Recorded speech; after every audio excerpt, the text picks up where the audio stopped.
Good evening, good folks, and welcome to the City of Muskegon City Commission General Session for this Tuesday, March 10th, 2026. Before we get on with our business, I just want to remind folks we do have a few different opportunities to give public comment, two of which are public hearings that we're going to be starting right off the bat at the beginning of our meeting after we get into roll call, Pledge of Allegiance, prayer.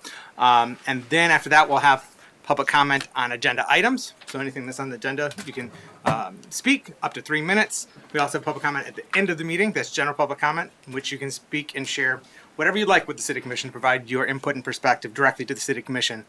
We also have phone-in comments.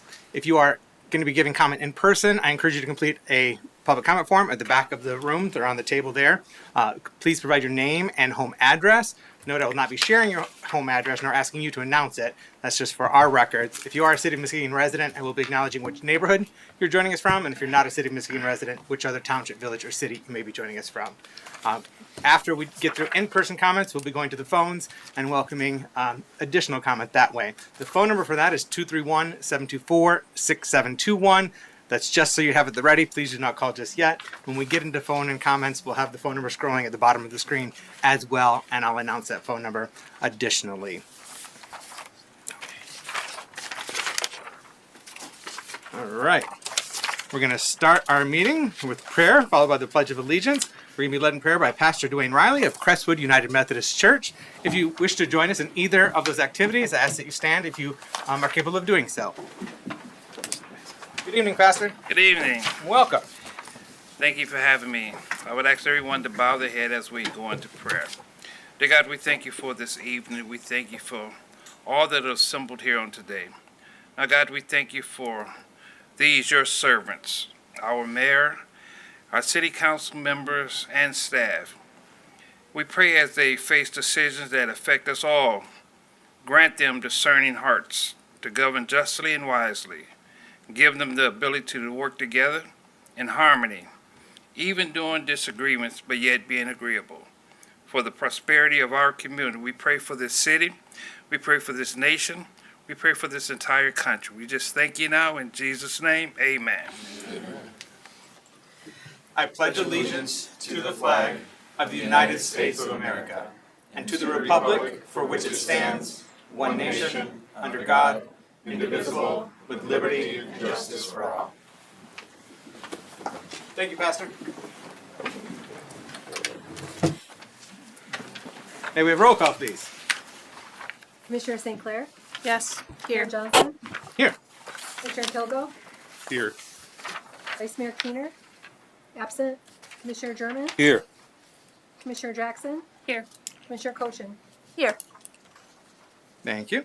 All right, we're going to get on with the public hearings. The first one is a recommendation of annual renewal of liquor licenses. And Madam Clerk, you're going to be reporting out on this? I am.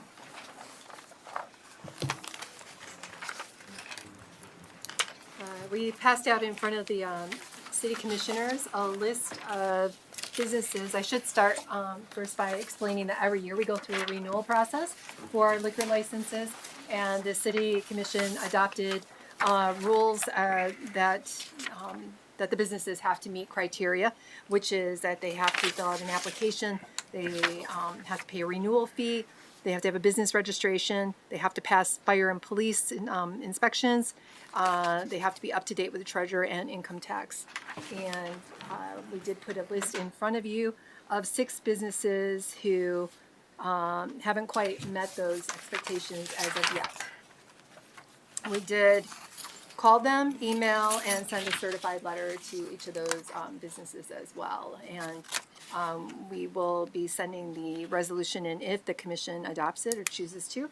And but we usually wait till the end of the month, so these businesses still have time to come into in compliance before we actually send the resolution to the state. Okay. Thank you, Madam Clerk. Before we welcome public comment as part of this hearing, Commissioners, do you have any questions for staff or our clerk? Seeing no questions. Oh, yes. If Mr. Cochin. any of these individuals reach out to any of us and say, hey, I don't know how to get in touch with you guys to get this resolved, is the clerk the best person to reach out to? Thank you. You said they have until the end of the month. Yes, We will send it in on like the 23rd. We'll send it in March 23rd to the state. And the clerk is being very modest on how they've reached out. The amount of effort that they put in this year to make sure that all these businesses were reached out to multiple times was far in excess of what we had to do in the past. And she and her team worked very, very hard to make sure all these businesses were given multiple opportunities. And this list is greatly reduced from what it was even a week and a half ago. So she's being very modest in how much they've reached out. And we've had a lot of help from other people on the team as well, the development services, inspections, the fire department. So like we've had a lot of people reaching out to try to get these. So this should not come as a surprise to these businesses. So Thank you for the additional Yeah. context and insights, Mr. Manager. All right, this is a public hearing. Question, Commissioner Kilgo? Yes, sir. So, Madam Clerk, if they get the section that they don't have checked off on the list done, then they're good? If it's not checked off, it needs to be checked off to be good. Yep. Yes. So some have issues with income tax. 3 of them need to return an application and pay the renewal fee. And then we have one that needs to visit the treasurer's office as well. Thank you. Yes. Thank you, Commissioner Kilgo. Commissioner Jackson. What is the renewal fee? The renewal fee at this time is $150. Okay. Any other questions at this time? All right. Anyone in the audience wishing to give comment as part of this public hearing, specifically with regard to annual renewal of liquor licenses? Good evening, welcome. Leah Please. Willett Leroy. I live in the Nelson neighborhood, and I would advocate that we do not approve any liquor licenses for which folks have not completed all of the requirements. I believe that it is a privilege to be in our community, and I'd also add that Dallas and other major communities found that when they reduced hours of liquor establishments, they reduced gun violence. So we need to hold these folks accountable to the minimum standards that we have, because their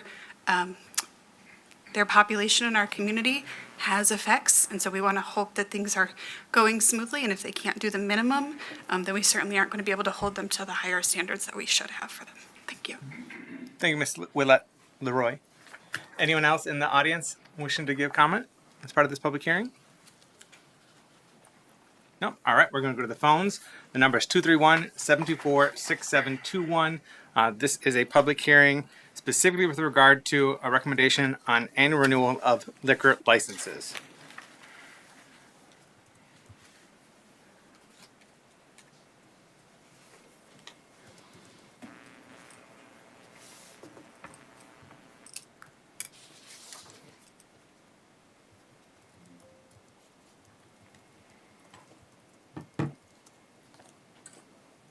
Does appear we're having an issue with our call-in at this moment.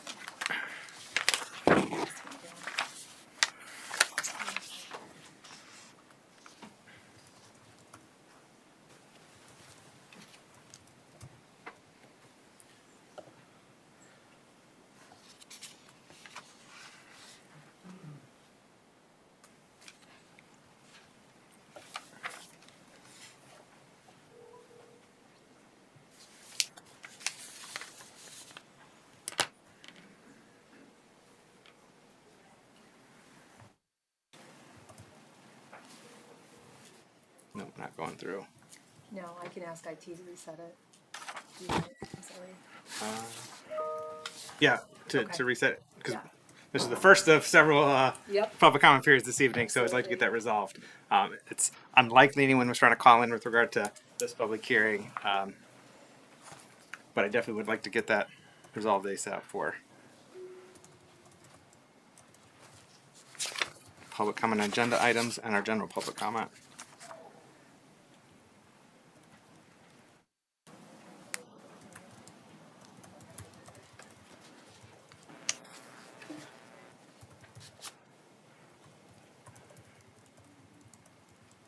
Deputy Clerk. Oh, you're They're back. working on it. They're working on it. Okay. We've got a question for you.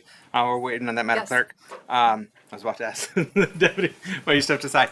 So the what we're being asked after we close the public hearing is to adopt a resolution recommending the state withhold renewal of those liquor license establishments who are in violation of section 50-146 and 50-147 of the Code of Ordinances for the city of Muskegon. So you mentioned if they resolve the outstanding issues, that you have the liberty to take them off of the Yes. list before we send it in on March 23rd. Okay. Correct, All right. correct. And even if it happens after March 23rd, we still continuously update the state on that, on where they stand. Okay. And so we're not the final arbiter on this. We're We are making a not. recommendation. It's our recommendation. The state will do as the state pleases. Correct. Okay. Thank you. Do you have, with regard to the phone comments and IT resetting it, do you have any, how long does it typically take to reset or what the He outlook is might be? troubleshooting it right now. Okay. So, Okay. Well, I'm going to move on. If there is someone that wishes to give input with regard to that, I just want to, just as we established, Absolutely. we're not sending the letter till March 23rd, so there's opportunity for public to give input directly to our city clerk on this, as well as to the commission. But right now, we'd be looking at making a recommendation to withhold renewal of those select yes. license holders. All right. Commissioners, I would entertain a motion to close the public hearing and adopt that resolution recommending state withhold renewal of those liquor license establishments in violation. So move. Support. We have a motion by Commissioner German, supported by Commissioner Kilgo. Any further discussion? You have any comments or questions? Commissioner German. Yeah, thank you, Mayor Johnson. Just a comment. I think this is a good gesture by the city, showing that we're business friendly, giving these businesses time to comply with the recommendations. So this will be a good opportunity to take advantage of that, and just hope everyone that's on this list meet the standards and comply, so they could be in compliance. So, Thank you, Commissioner German. yep. Anything else, Commissioners, to ask or add at this time? Nope. All right. Roll call, please. Mayor Johnson, Yes. Commissioner Kilgo, Yes. Commissioner German, Yes. Commissioner Jackson, Yes. Commissioner Cochin, Yes. Commissioner St. Clair. Yes. Motion passes. Thank you. Next public hearing is to request the creation of a neighborhood enterprise zone district at 1937 Lakeshore Drive. Good evening. Could you kindly introduce yourself and please report out on this item? Absolutely. Isabella Gonzalez, Development Analyst for the City of Muskegon. So, staff received a request to create a neighborhood enterprise zone district for 1937 Lakeshore Drive. So this public hearing is being held to consider the establishment of the proposed NEZ district. The applicant intends to develop residential condominium units at this address. So inclusion in a NEZ district would allow eligible property owners to apply for neighborhood enterprise zone certificates. And that would reduce their residential property tax on newly constructed or rehabilitated housing. In addition to that, as amended by the PA 147 of the NEZ Act, notice of the proposed NEZ district was mailed to all affected local taxing jurisdictions on January 28th, 2026. And then per state requirements, a public hearing must be held within 45 days of the notice being sent. And then the resolution establishing the NEZ district may not be adopted until at least 60 days after the notice was issued. So the resolution to establish the NEZ district at 1937 Lakeshore Drive is scheduled to return to the City Commission for consideration on April 14th, 2026. In addition to that, state law allows for a local government to put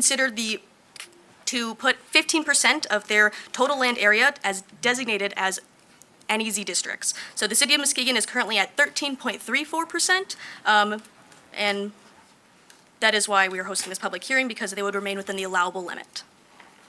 Thank you, Analyst Gonzalez. And we do have the developers here in case there are questions. All right. First, Commissioners, open up any questions for staff at this time. Commissioner Kilgo. Thank you. Thank you, Ms. Gonzalez. Do we happen to know how long are they applying for the full 15 years? That would be once they apply for the NEZ certificates. This is for the district creation. District. Yes. Gotcha. Okay. Thank you. Thank you, Commissioner Kilgo. Any other questions for staff at this time? All right. We will invite the developer up after we close the public hearing and consider the creation of the district. First, we're going to go to the audience, though. If there's anyone that wishes to give comment as part of this public hearing on the creation of a new neighborhood enterprise zone district at 1937 Lakeshore Drive. All right. Seeing no takers from the audience, I don't think we're ready for phone-in comments.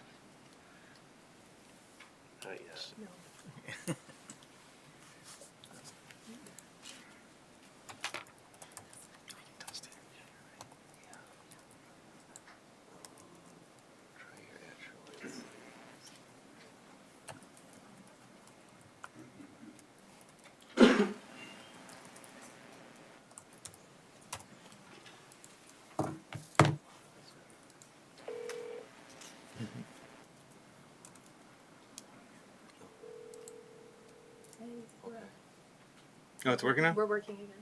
Okay. Thank you. Well, we are live with phone-in comments again. The phone number is 231-724-6721. If you wish to phone in your comments specifically with regard to the creation of a new neighborhood enterprise zone district at 1937 Lakeshore Drive, please call in now, 231-724-6721. Please turn down any audio in the background, state your name, and if you're a City of Muskegon resident, which neighborhood you're calling from.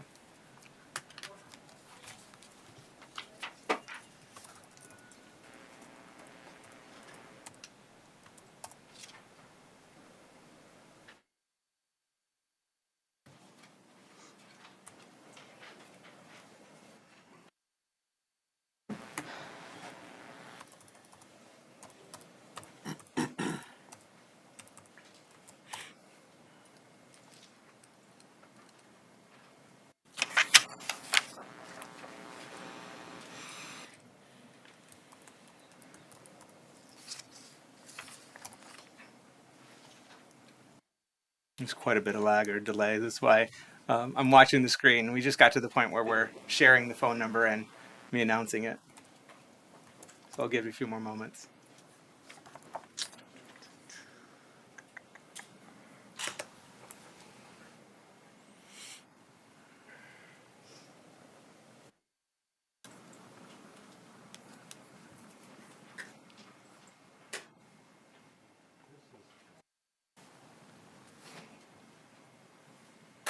All right, does not sound like we have any callers for this public hearing. Commissioners? I would entertain a motion to close. Go ahead, please. I move to close the public hearing for the NEZ district at 1937 Lakeshore Drive. Support. And you need to include creation of the district in the same motion? Or do you want to handle this separately? Mr. Counselor? Sorry? We want to include creation of the district within the motion, right? Yeah, okay. So, I move to create the NEZ district at 1937 Lakeshore Drive and to close the public hearing. Support. thank you. We got a motion by Commissioner Coach and supported by Commissioner St. Clair to close the public hearing and create a NEZ district at 1937 Lakeshore Drive. All right. Commissioner Cochin, as the maker of the motion, do you have anything to ask or add at this time? I don't have anything to ask or add. I'm really looking forward to see what is going to be happening down there in Lakeside. That's part of my ward, and I've always had a soft spot for the harbor, so I'm hoping that they do it justice and do a really good job with honoring its history. Thank you, Commissioner Cochin. Commissioner St. Clair, anything in support of the motion? Commissioner Kilgill. Thank you. If the developer is here and available, I do have a couple questions. All right. We had him here last month. Well, come on up.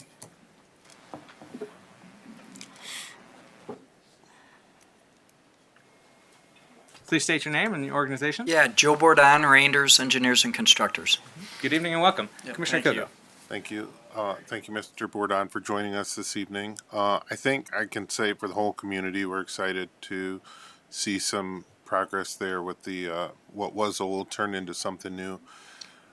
Again, could you tell me a little bit about the project? Like, do you happen to know how many units you're expecting to be in there? And 1 story, 2 story, 3 story? Like, Yes, tell me a little bit about the project. And thank you for your support again. You guys have been great. Yeah, it's going to be a 3-story mixed retail condominium building with a parking garage on the first floor and about 1,500 square foot retail on the first floor. And then we've got 11 units that are condo units that are gonna go in the second and third floor. And then my last question, it'll probably be for staff, but it has to do with the unit. So we're currently at 13.34%. Does the building add to our overall NEZ district, or would each unit add to our overall percentage of where we're at right now? So the entire, all of the properties within 1937 Lakeshore Drive that are residential would contribute, but we don't know that number until we can add it together. Gotcha. Awesome. And then for the developer, last question. Once you guys get things going, what kind of timetable are you looking at for your project? Well, we're probably about 95% done with the design, and in fact, are kind of looking forward to getting those submitted into the city here, into the building department. And our timeline would be, tentative timeline to start here in April, and then be done early to mid-fall. Awesome. Okay, thank you. Thank you, Commissioner Kilgo. Commissioners, do you have anything to? I know we peppered you with questions earlier this year when you were Yep, last here, sure. and Yep, sure. you gave us a lot of information on the project. But commissioners, do you have any additional questions to ask? All right. Yep, thank you Mr. again. Ryan. Yep, appreciate it. All right. Any final thoughts before we go to vote? No. All right. Roll call, please. Commissioner Kilgo, Yes. Commissioner German, Yes. Commissioner Jackson, Yes. Commissioner Cochin, Yes. Commissioner St. Clair, Yes. Mayor Johnson. Yes. Motion passes. Thank you. All right. Next up, federal, state, county officials update. Do we have any of our governmental or tribal partners in the audience that wishes to give any kind of updates? I don't see any takers. We're going to move on to public comment on agenda items. We do have a couple forms, few forms. All right, as we're going through this, if there's anyone else, I've got a few forms here. If there's anyone else that wishes to give public comment on an agenda item, I encourage you to complete the form at the back of the room and share that with our clerk at the end of the dais here. First up, we have Laura Swenson joining us from the Nelson neighborhood.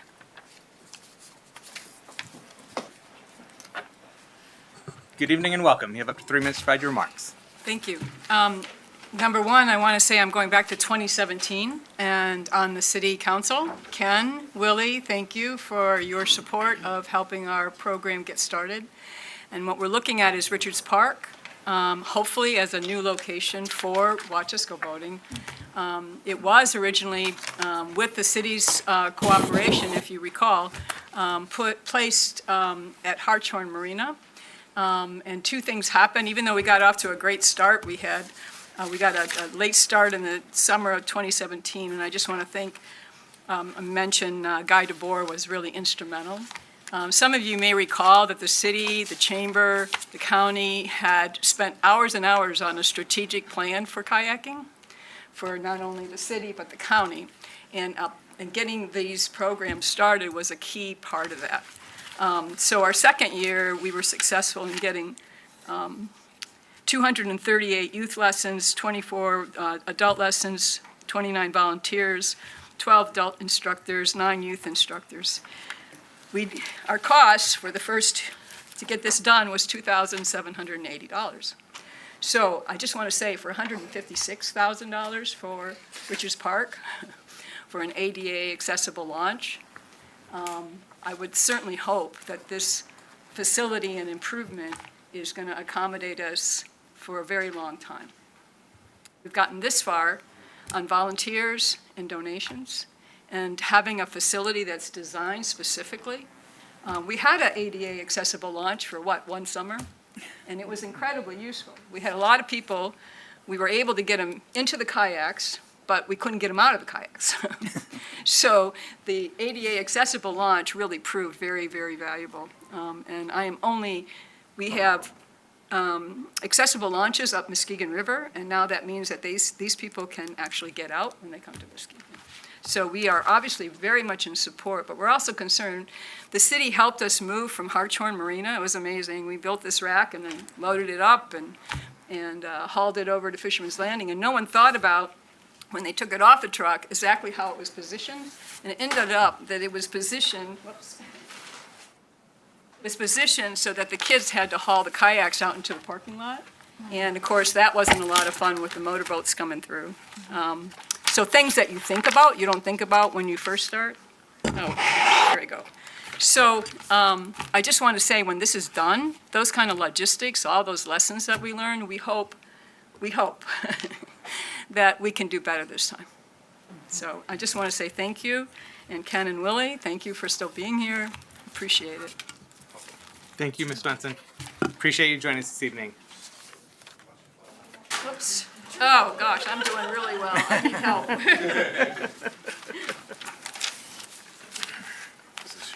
Public speaking is not my favorite thing to do in the world. Thank you. Next up, we have Martin Calkins joining us from the Angel neighborhood. My name is Martin Calkins. I'm a native here in Muskegon County. I've been here my whole life. I was an inner city child growing up here, and I got in some trouble when I was a kid. And I feel like once I got out of my trouble, I had somebody teach me how to kayak years after I went through some trouble.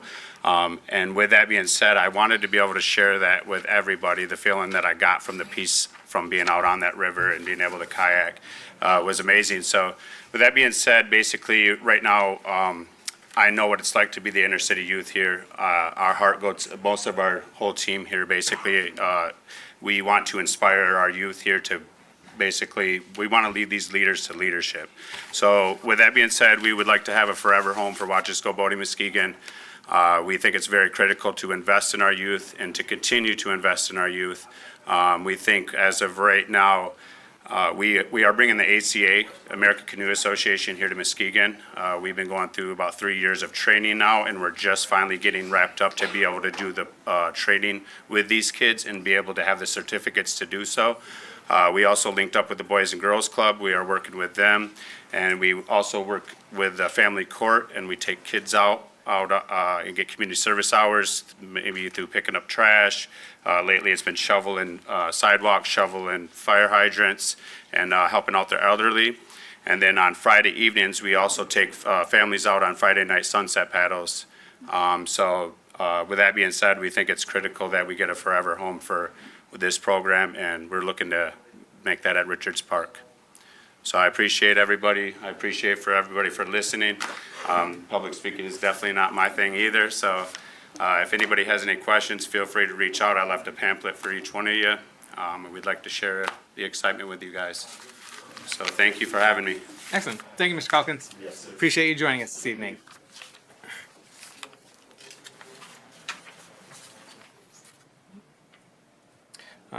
Next up, we have Leah Willette-Leroy joining us from the Nelson neighborhood.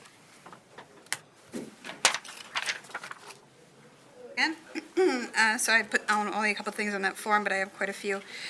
First of all, I'm going to remind you guys that I don't believe that prayer is necessary to conduct business in the city of Muskegon. I think that we spend at least 1.5 hours of all staff time per year, and every other meeting is conducted without it and does just fine. I believe it suggests participation that is obligatory by staff and visitors, and I would request you consider maybe making a change in that regard.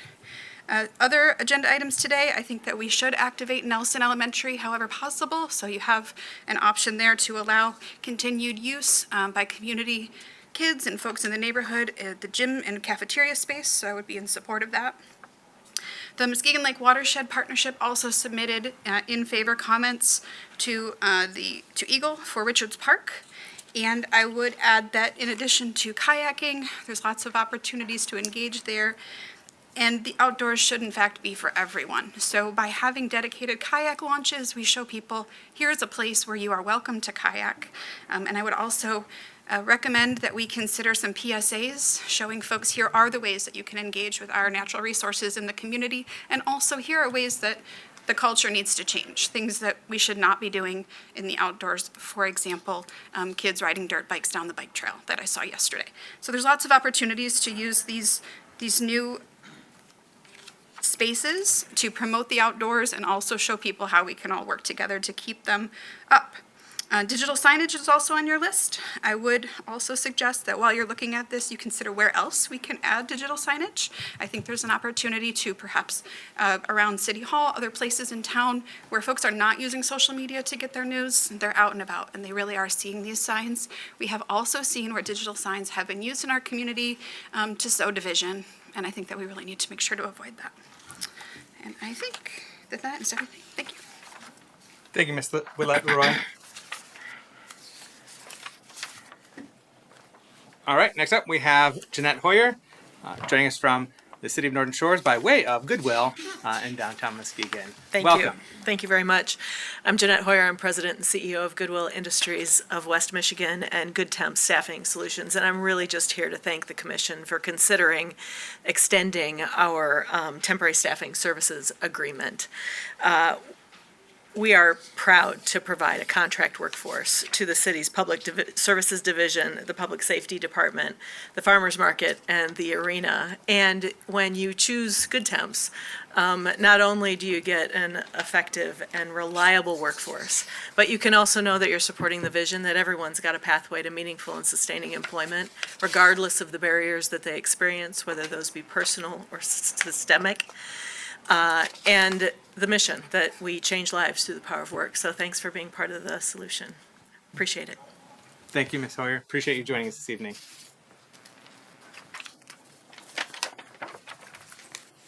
Next up, we have Joseph Huron joining us from the City of Muskegon Heights, speaking with regard to Richards Park.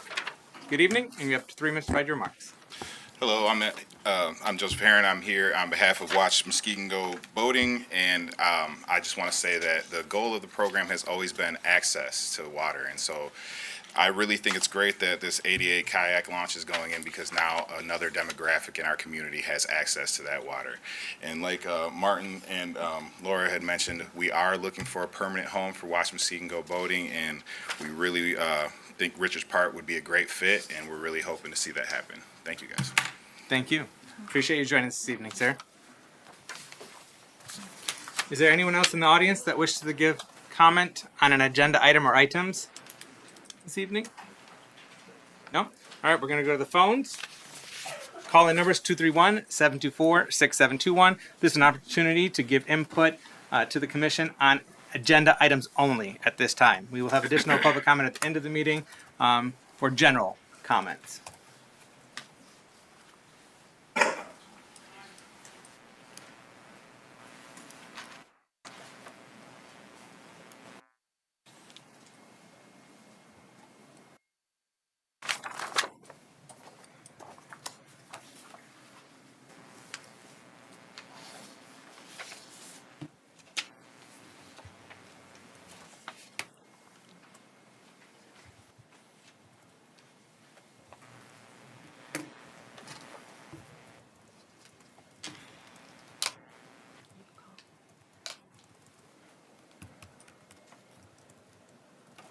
Good evening, you're with the City of Muskegon City Commission.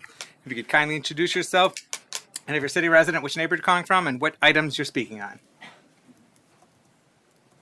Yeah, hi there. My name's Don Jensen. I'm calling from Tim's neighborhood, Finchtown, the golden shoreline of Muskegon.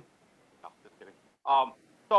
Richards Park, regarding Richards Park and the kayak, it's a great idea. It's been in the works for a few years. Is there any plans to redo the parking lot in that back corner? And how will this, or if it will at all, affect any of parts of the rest of the park?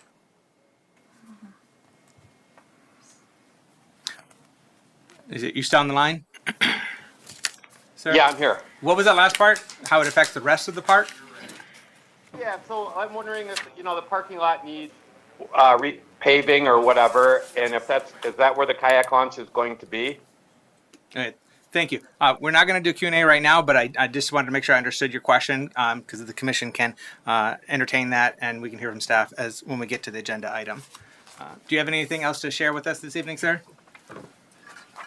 no, I'm sorry. Was that off topic? I thought that was part of it, but I'm sorry. Oh if no, it's you're not. welcome to ask the question. We just don't get back. We don't do dialogue and Q&A during public comment. It's just an opportunity for the public to speak directly to the City Commission. You can pose questions and we can take them into consideration when we get into deliberation, but we just don't go back and forth. Oh, I got you. Okay, I was just curious how that affects the rest of the park. Thank you. Appreciate you calling in and posing those questions. Sure thing. Okay, over and out. Is there an issue with the audio? The volume goes up and down, up and down. I think he was feel like it was on his side. Okay, okay.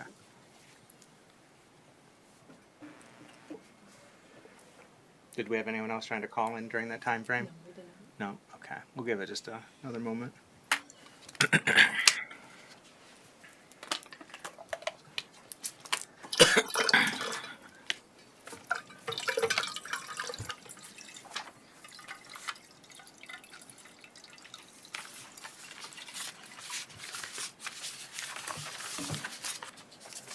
All right, no further calls. Thank you, Madam Clerk. We move on from public comment on agenda items. Commissioners, you've had an opportunity to review the consent agenda. Are there any items that you wish to have removed for separate consideration and vote? Commissioner German. Yes, thank you, Mayor Johnson.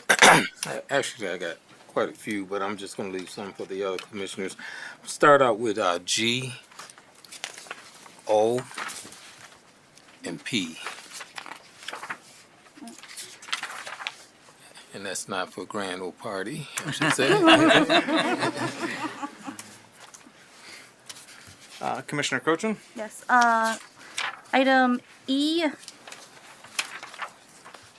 J, and L.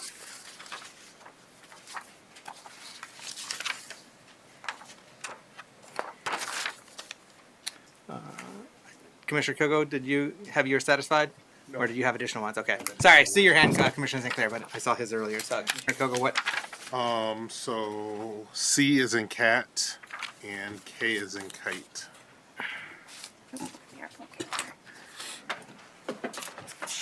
And Commissioner St. Clair? I'm good. You're good?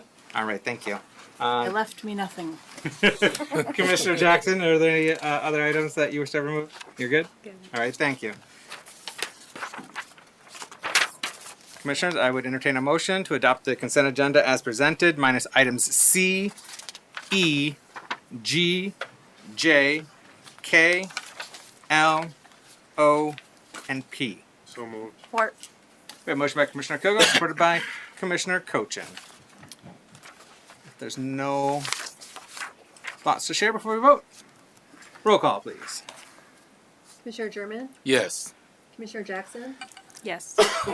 Commissioner Cochin, Yes. Commissioner St. Clair, Yes. Mayor Johnson, Yes.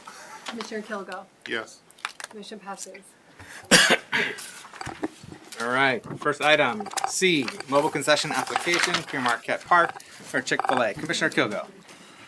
I move to authorize staff to enter into a concession agreement with Chick-fil-A as a mobile food vendor at Pure Marquette Park. Support. A motion by Commissioner Kilgo, supported by Commissioner German. Good evening, sir. Kindly introduce yourself and please report out on this item. Hi there, I'm Connor Chesky, Director of Parks and Recreation to the City of Muskegon. So the Parks Department has a concession application, concession policy for our parks. We recently received an application for Chick-fil-A for a mobile vendor out at Pure Marquette. Per the policy, staff intakes it, gets the questions taken care of, here's a little bit of the information, passes it forward to commission for the ultimate decision. The details that I can add, I'm not sure if Chick-fil-A is here. All right, so we do have a member here to represent them. When we had spoke about it, they wanted to be by the Matt Kite building. They were going to have a truck for prep. They weren't going to cook in it. They were going to transport food from one of their brick and mortar buildings and set up at Pure Marquette. They did want to be there quite frequently, basically every weekend. They don't have other commitments throughout the summer. And we have I believe, the general manager here. Yeah, I'm the Director of Operations. I'm Cameron.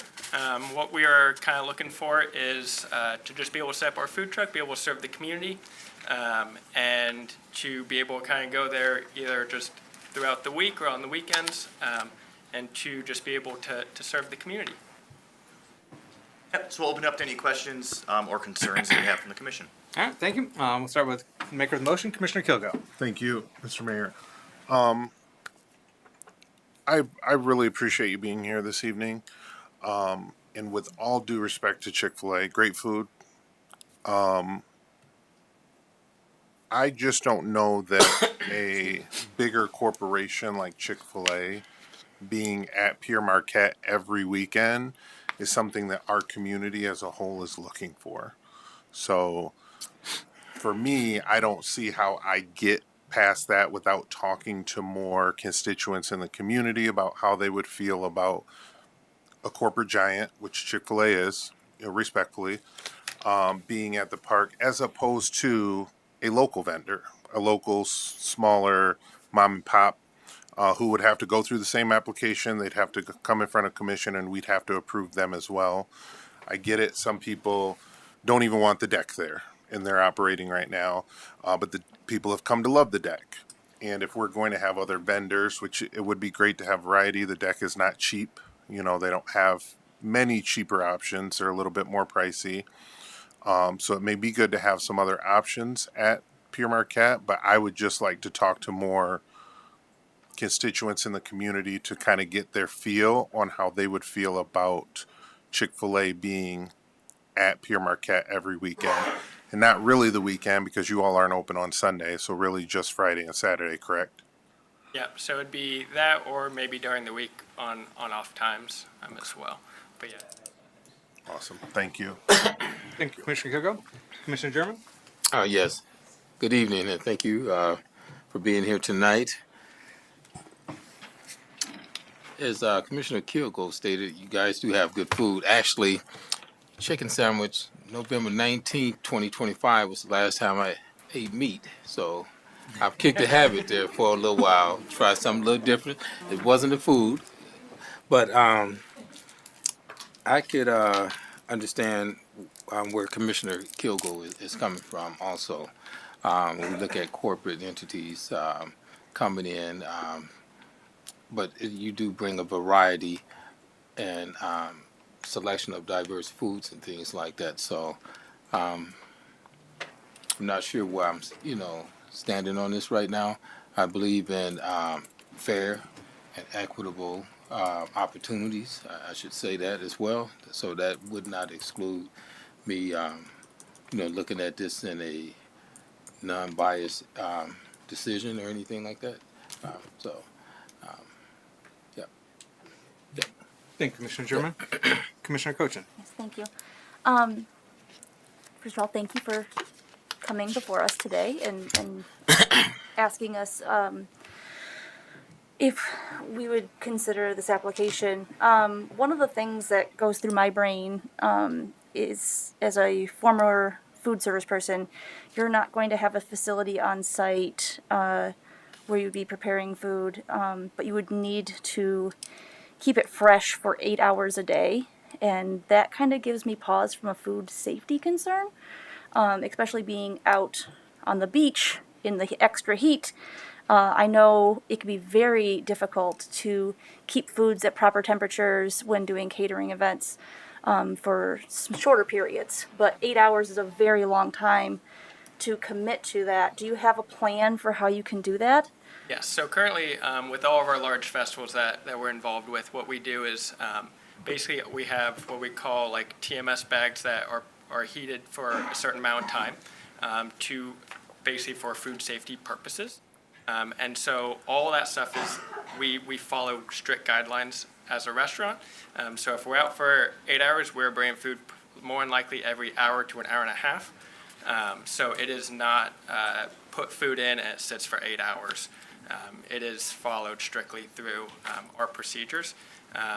Chick-fil-A actually has stricter guidelines that we have to follow than the health department. So we do take food safety very seriously. I appreciate that, and bringing food out every hour to hour and a half, I think, would help reduce some of those concerns. The other thing is, I don't know if you've ever done a mobile food truck out there at the beach, but we have some very high winds, and with those winds comes sand. And I've almost felt like I'm being sandblasted just walking down there. And so that is one. Do you have a plan for keeping sand out of the food while you're down there?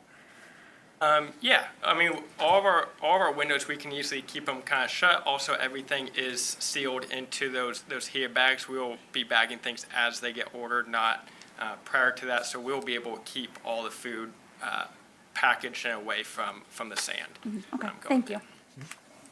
Thank you, Commissioner Cochin. Commissioners, anything else to ask or add? No? I don't have any questions. So thank you. Cameron, I didn't catch your last name. But Yeah, it's Buffner. Buffner? Yep. Thank you, Mr. Buffner. Thank you, Director Karcheski. With regard to the question of, corporations or whomever vending down at Pure Marquette, personally, I prefer independents, our small businesses, independent businesses, and support our local entrepreneurs, as much as possible. I know that I've heard from many people over the years of folks wanting more options, at Pure Marquette. And we've had vendors over the years sporadically. We haven't had one that's been there consistently. And well, I understand potential misgiving about corporation. Although I believe is it a franchise? It is franchise, so it's a local owner who lives right here in town. He is in the restaurant daily, so it is locally franchised. Thank you, Mr. Buckner. I guess I had a question for you after all. So it is a locally owned franchise of this company that perhaps maybe has better wherewithal to manage the ups and downs of trying to vend at Pure Marquette. Days that it might be slower versus days that are heavier. I do think, to the point though of wanting to prefer locals or smaller scale entrepreneurs, independent entrepreneurs, that when we move forward with the development of the Indiana Avenue for food trucks and chalets, which is ultimately our vision there, that's where we could potentially have incorporate in the policy of a preference or having a certain number of those spots reserved for locals or local entrepreneurs and small businesses and the like. But in this case, I personally am not going to make the distinction or say we're not going to. If we want to consider that as part of policy, but given that we don't have a bunch of folks, banging down our doors to vend at Pure Marquette right now, but I'm hearing from folks that want more options at Pure Marquette, I'm inclined to support this request as we move forward. So, yes, Commissioner Kilgo. Thank you. When were you thinking of getting started for this season? Our food truck is typically up and going in right around May time. Right now, kind of on my thought, it's probably closer to like Memorial Day, somewhere between Memorial Day to Labor Day, kind of being mainly in that time. For sure. So my thoughts are, because we do still have some time between now and May, I personally would like to still hear from some of the community. Some people may not know that there's an opportunity for other food vendors to be at Pure Marquette. So I still think that we have time before making a decision where they get every weekend the whole summer at the most beautiful beach in Michigan. So just sharing my opinion. Thank you, Commissioner Kilgo. Just a clarification, though, this does not preclude us from having any other vendors.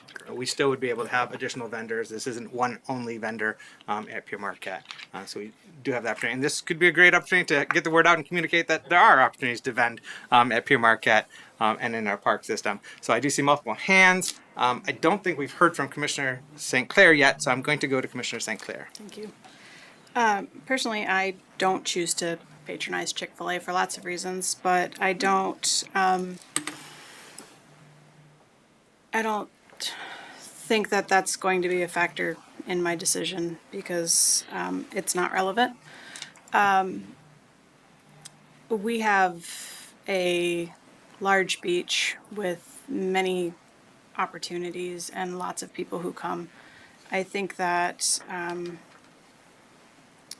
people will choose to support or they won't if they want to go to our local hot dog cart that's out there sometimes, or if they want to go to the deck, or if they want to go to Chick-fil-A.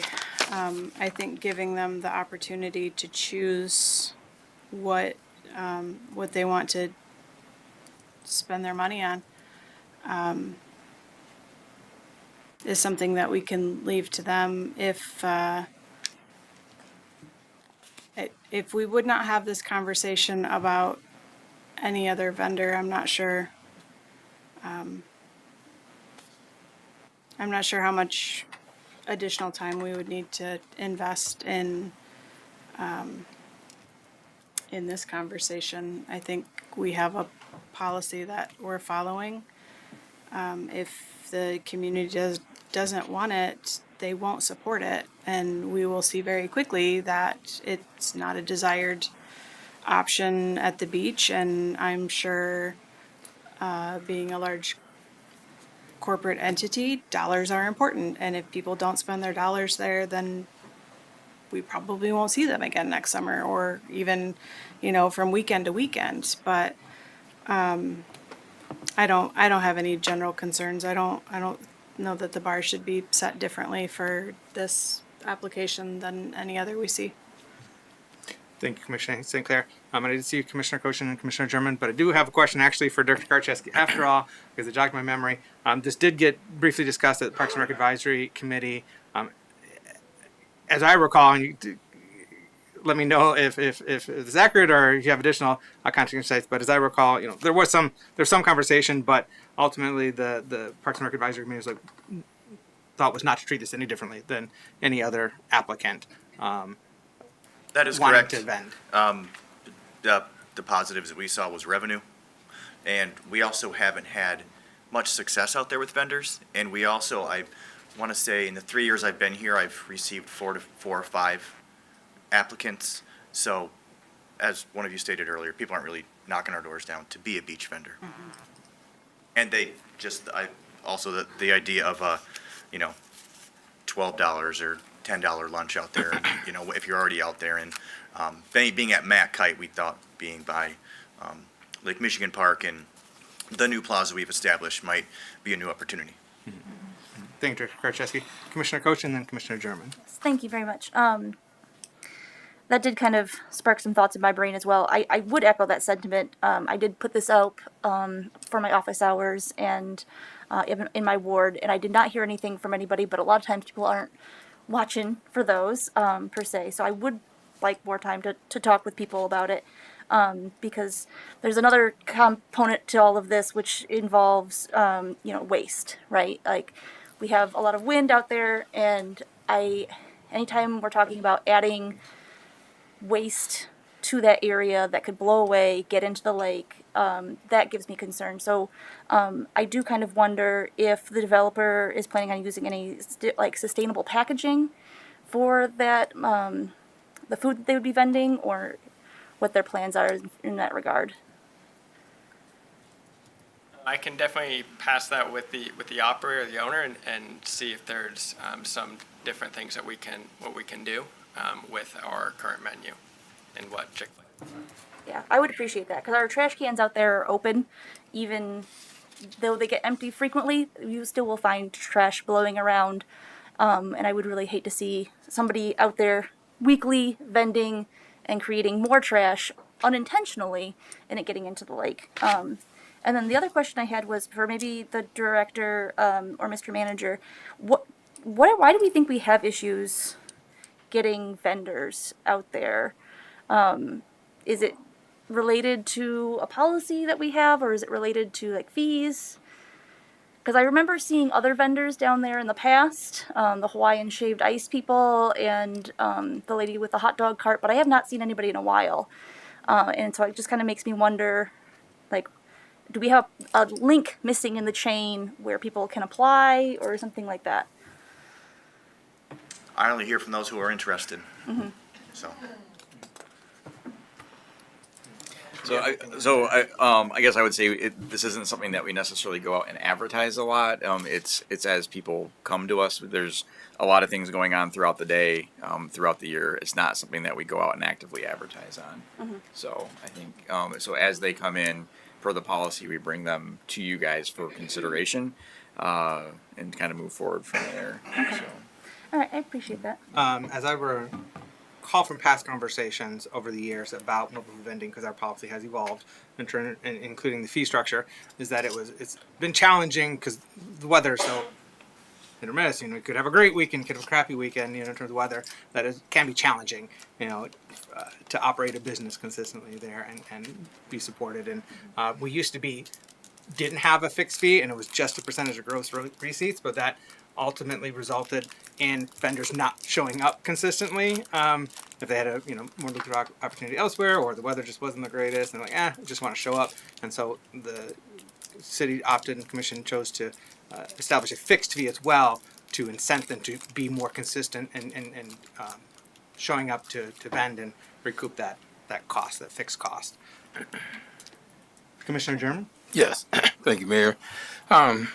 To the director of Chick-fil-A, I know you don't work on Sundays, and what is the philosophy behind that? And just share that in your mission also. Yeah, the founder just he basically started Chick-fil-A as being open initially as 7 days, and then just realized that after a 6th day that the team needed a day off. And so he views that as either you can use it as just a day off and just be able to relax and be with family, or for those that are Christian, that they can go to church. And so that's where he chose that Sunday. So that is nationwide on that. Yeah, and I am familiar with that. I remember in 2010, I tried to buy into that franchise, and it was much cheaper than it is now. And that was one of the things that I really liked about it. The thing was, it wasn't a market here in the city of Muskegon or the county of Muskegon at that time.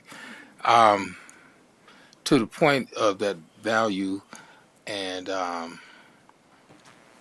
how the franchise itself services customers and also their workers, that's one of the things that I found value in also. So like I said, I'm not opposed to this. And I think, there's an option for, growth and opportunity as well. And the food is good, like I said. Yeah, it is, yeah. Thank you, Commissioner German. Before we go to vote, Commissioner Jackson, just want to give you an opportunity to weigh in if you have any questions or comments. No? All right, Mr. Manager, you have something to add? Yeah, so I was just reviewing the policy really quick. So I just want to make sure that as we have the discussion and if making any decisions that we're basing it on the policy that we have in place, and that we would be treating all the conversations the same, whether it's a small business, a large business, whatever that is. Business size is not a consideration in the application process. I'm just pointing that out so that way we're consistent with our policy. Yep. So. Thank you, Mr. Manager. All right. Roll call, please. Commissioner Jackson?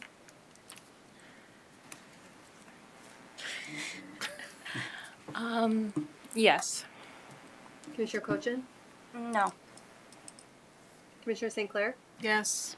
Mayor Johnson? Yes. Commissioner Kilgo? No, thank you. Commissioner German? Yes. Motion passes. Thank you. Next item, soccer in the sand. Commissioner Cochin. I move to approve the Soccer in the Sand tournament to be held on July 25th through 26th, 2026 at Pierre Marquette. Support. We have a motion by Commissioner Cochin, supported by Commissioner German. Good evening, sir. If you kindly introduce yourself and please report out on this item. Good evening, Mayor, Commissioners. Dan Vanderhyde, Director of Public Works for the city, standing in for Jackie Ernie. This is an application from Soccer in the Sand. They have selected, as they have in the past, the same weekend as the Inside Out Volleyball Tournament. Per the event policy, we do not allow 2 events at the beach at the same time, and the volleyball tournament had this date first. So Soccer in the Sand is here applying for an exception to that part of the policy and asking to continue to be on the same weekend, which is the weekend of Saturday, July 25th. Thank you, Director Karczewski. Sorry, Director Vanderhyde. I so hoped he was sitting right there. So, no, he missed Thank it. you, Director He missed Vanderhyde. it. Commissioner Cochin, as the maker of the motion. Yes. So, I appreciate you bringing this in front of us and doing your due diligence to ask the commission.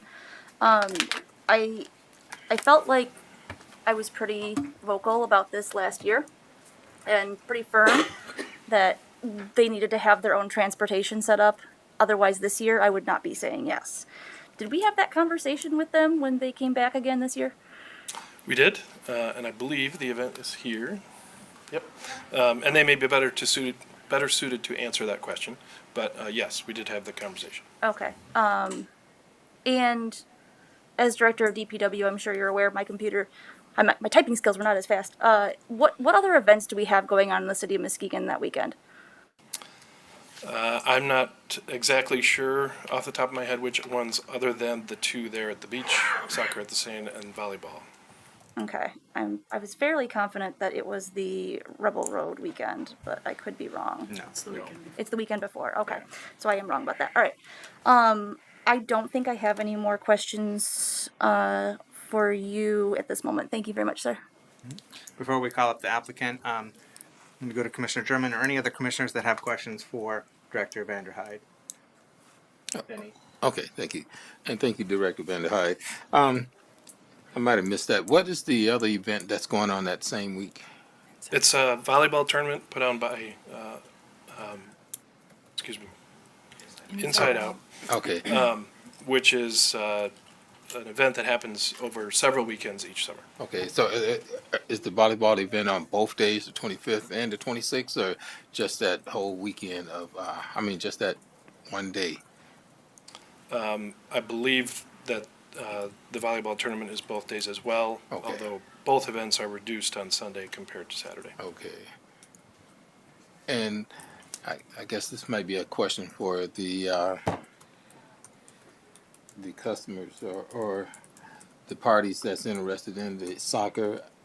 Is this a large event? Have they done this before in other municipalities? Is something that's taken place around the state or anything like that? I mean, what type of history do they have? I'm just trying to get a feel for. Yeah, I'm sure they can share some of that, but it is actually a national organization that has events throughout the country, and they have had the event here for a few years in a row now. Okay, thank you. All right, Commissioner St. Clair. Thank you. I believe that I saw in the cover sheet that the volleyball tournament is a much smaller footprint with a lot less traffic. Can you speak to that? Yeah,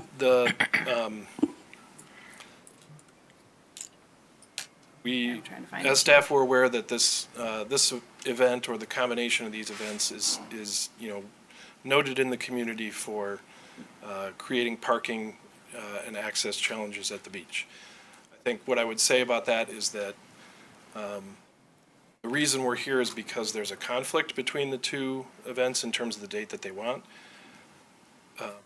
If Soccer in the Sand were to choose another weekend that wouldn't be in conflict with the volleyball tournament, I think we would still see most of the same challenges on any weekend that they chose to go.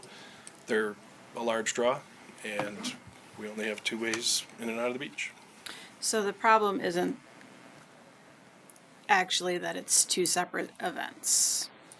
I mean, that's the reason why you have to bring it to us, because we have a policy that if there's 2 separate events, it has to come to the commission. But the volleyball tournament is a small enough footprint that if we removed that from the equation, it's not going to make a significant difference in how this moves forward. Correct. Thank you. That's our opinion. I did find a number, like 200 participants for the volleyball tournament and maybe 100 spectators, so. Using 26 volleyball courts spread throughout the day. Yeah. Yes. I think, do you have any follow-up, Commissioner St. Clair? Do you have something to add, Mr. Manager? Yeah, just on a clarification point about the transportation, yes, we did have a conversation with them about the buses and having that option. For clarity, we did have our buses running those days, and the usage on the buses wasn't substantially different than what we saw on the other weekends, and we did have capacity in our buses. So even though they didn't have extra buses running, there was capacity within our system to handle those if more folks had used them. So I don't know that we would have seen any difference by having additional buses there. I just wanted to point that out. So. Thank you, Mr. Manager. Any other questions for staff before we call up the applicant? Nope. All right. Thank you, Director Vanderhyde.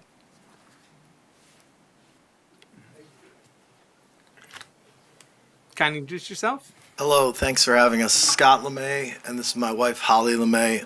We're the owners of Soccer on the Sand.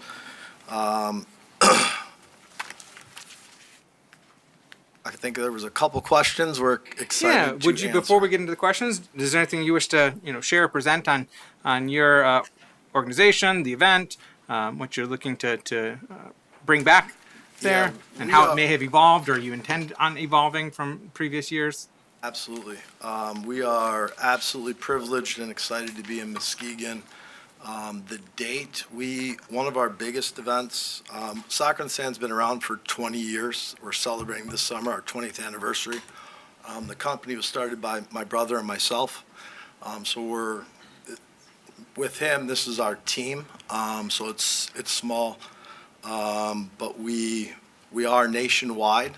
So we travel kind of like a circus. Every weekend, we load up our trucks and our trailers and we drive and get the best job in the world of putting on beach soccer tournaments and seeing kids run around and families. And we're very grateful for the opportunities, and we try our best to, provide a really good event.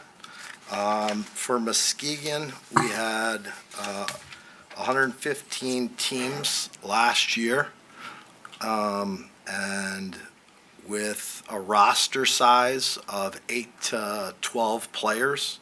10 is easy for the math. So there was 1,150 players on the beach over the weekend, which was really cool, and we're proud of that. We do another event that we've been doing in the west side of the state, and we do that exactly 1 month prior. So by having the events too close together, you would saturate this area a little bit. So that's why the event date is important to us. And as the previous directors talked about, I don't know if the volleyball, we're going to be a big draw. So I don't know if the two events really, of course, it's another 100 teams, participants and families, but I think it's more just we are big. We extended every resource we could. We reached out to Burning Foot, Harbor Transit, Pioneer Resources, public schools, trying to get another transportation going, and we are very good at running beach soccer tournaments, 20 years of experience. I've run 8 to 10 events a summer for the last 20 years. We're getting good, really good at running the beach aspect of it, but I'm not, fully equipped to get transportation going. But we are willing to work with anyone that will. But as the city manager already shared, we did coordinate with the transportation that's already going, and what we did is we did an AM schedule, and we talked about this last year, and a PM schedule. So what that means is we had a total of 60% of the event that started after the transportation was open, because it didn't open as early as our games kicked off. So doing the math on the total number of public parking spots in the lots, we were underneath the capacity, and then we opened it up to and encouraged and marketed to use the public transportation and ride share and carpool and all of that stuff. And with the shuttle not being overly utilized, or lines, or even reaching the capacity, we are welcome to explore any options to run a successful event again. And then I think one last thing was, our first year in Muskegon was 2022. We had 75 teams. 2023, we had 85 teams.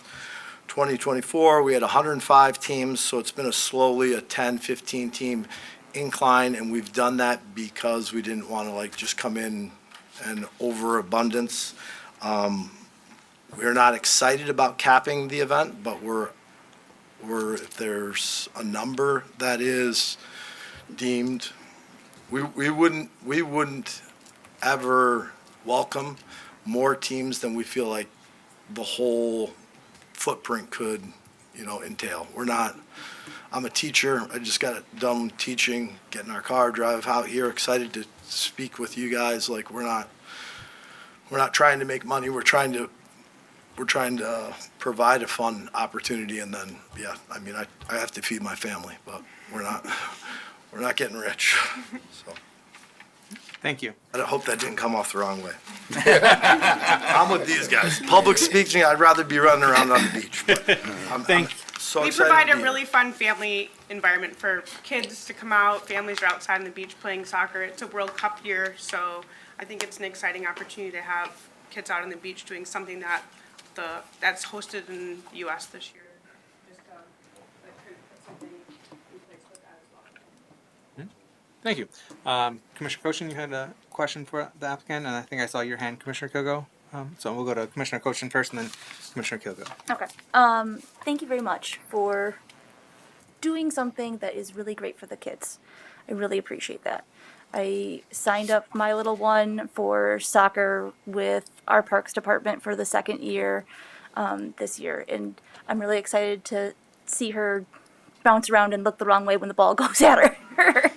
I've been there when soccer in the sand has been happening and when the volleyball has been happening before. I've also spoken to a lot of the constituents down there who are my constituents that I have to answer to, and they really, really, really feel the pinch with the traffic during this specific time. I think it's because it's like the high point of the summer. The weather is always really hot. Everyone wants to go to the beach. You add in the deck traffic, you add in the volleyball crowd, and then you add in your guys's, and it gets backed up. So I have concerns about that. You had mentioned last year that you guys had around 1,000 players that you were anticipating coming, and I remember having a conversation about how you would get people to take the shuttle. And as we've discussed, there was confusion on how that was going to work out this past year. And so I want to kind of hear from you what kind of changes you're proposing to make versus what was promised last year in regards to making sure that people are using this shuttle system. Is it going to fit the hours that you guys are going to need? And how can you kind of help make things a little bit easier down there for the residents so we can keep welcoming you back with open arms? Well, with the efforts of trying to obtain a private transportation entity,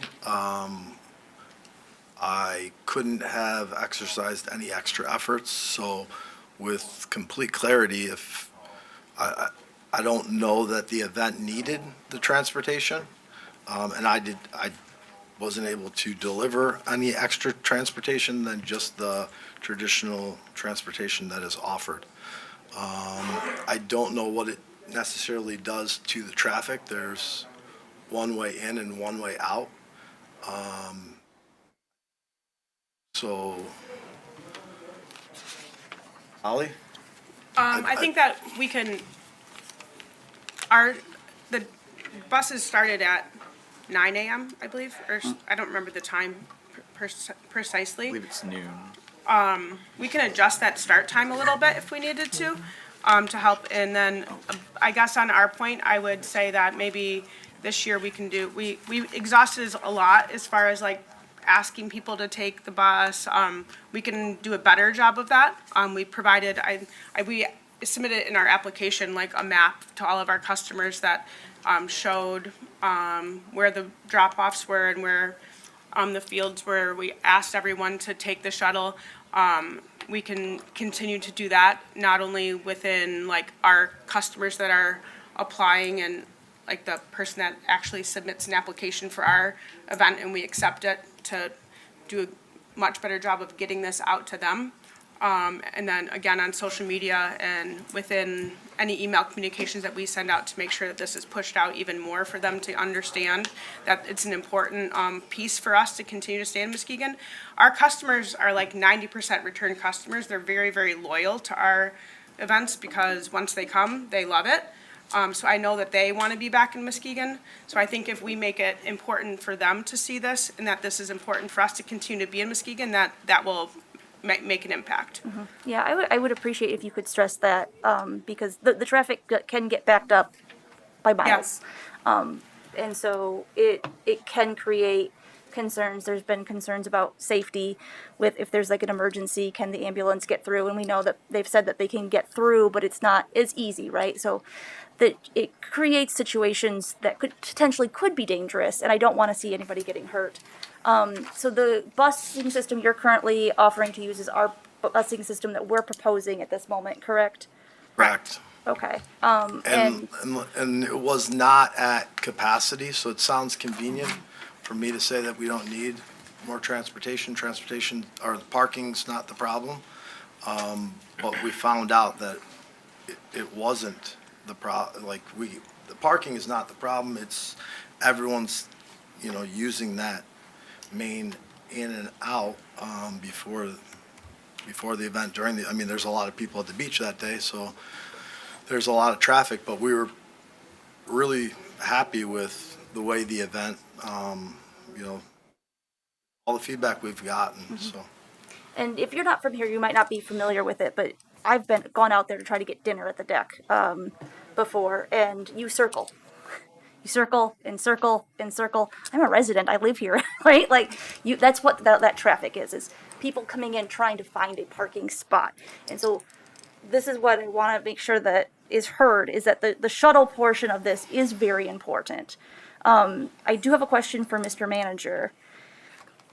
The presentation yesterday, Mr. Manager, I believe they said that the buses were going to be running every hour, and this says every 30 minutes? I believe it's every 30 minutes. Is that correct? It is every 30 minutes? That was what The was tan pulled. line, this is from last year, that's Yeah. in the packet. Right.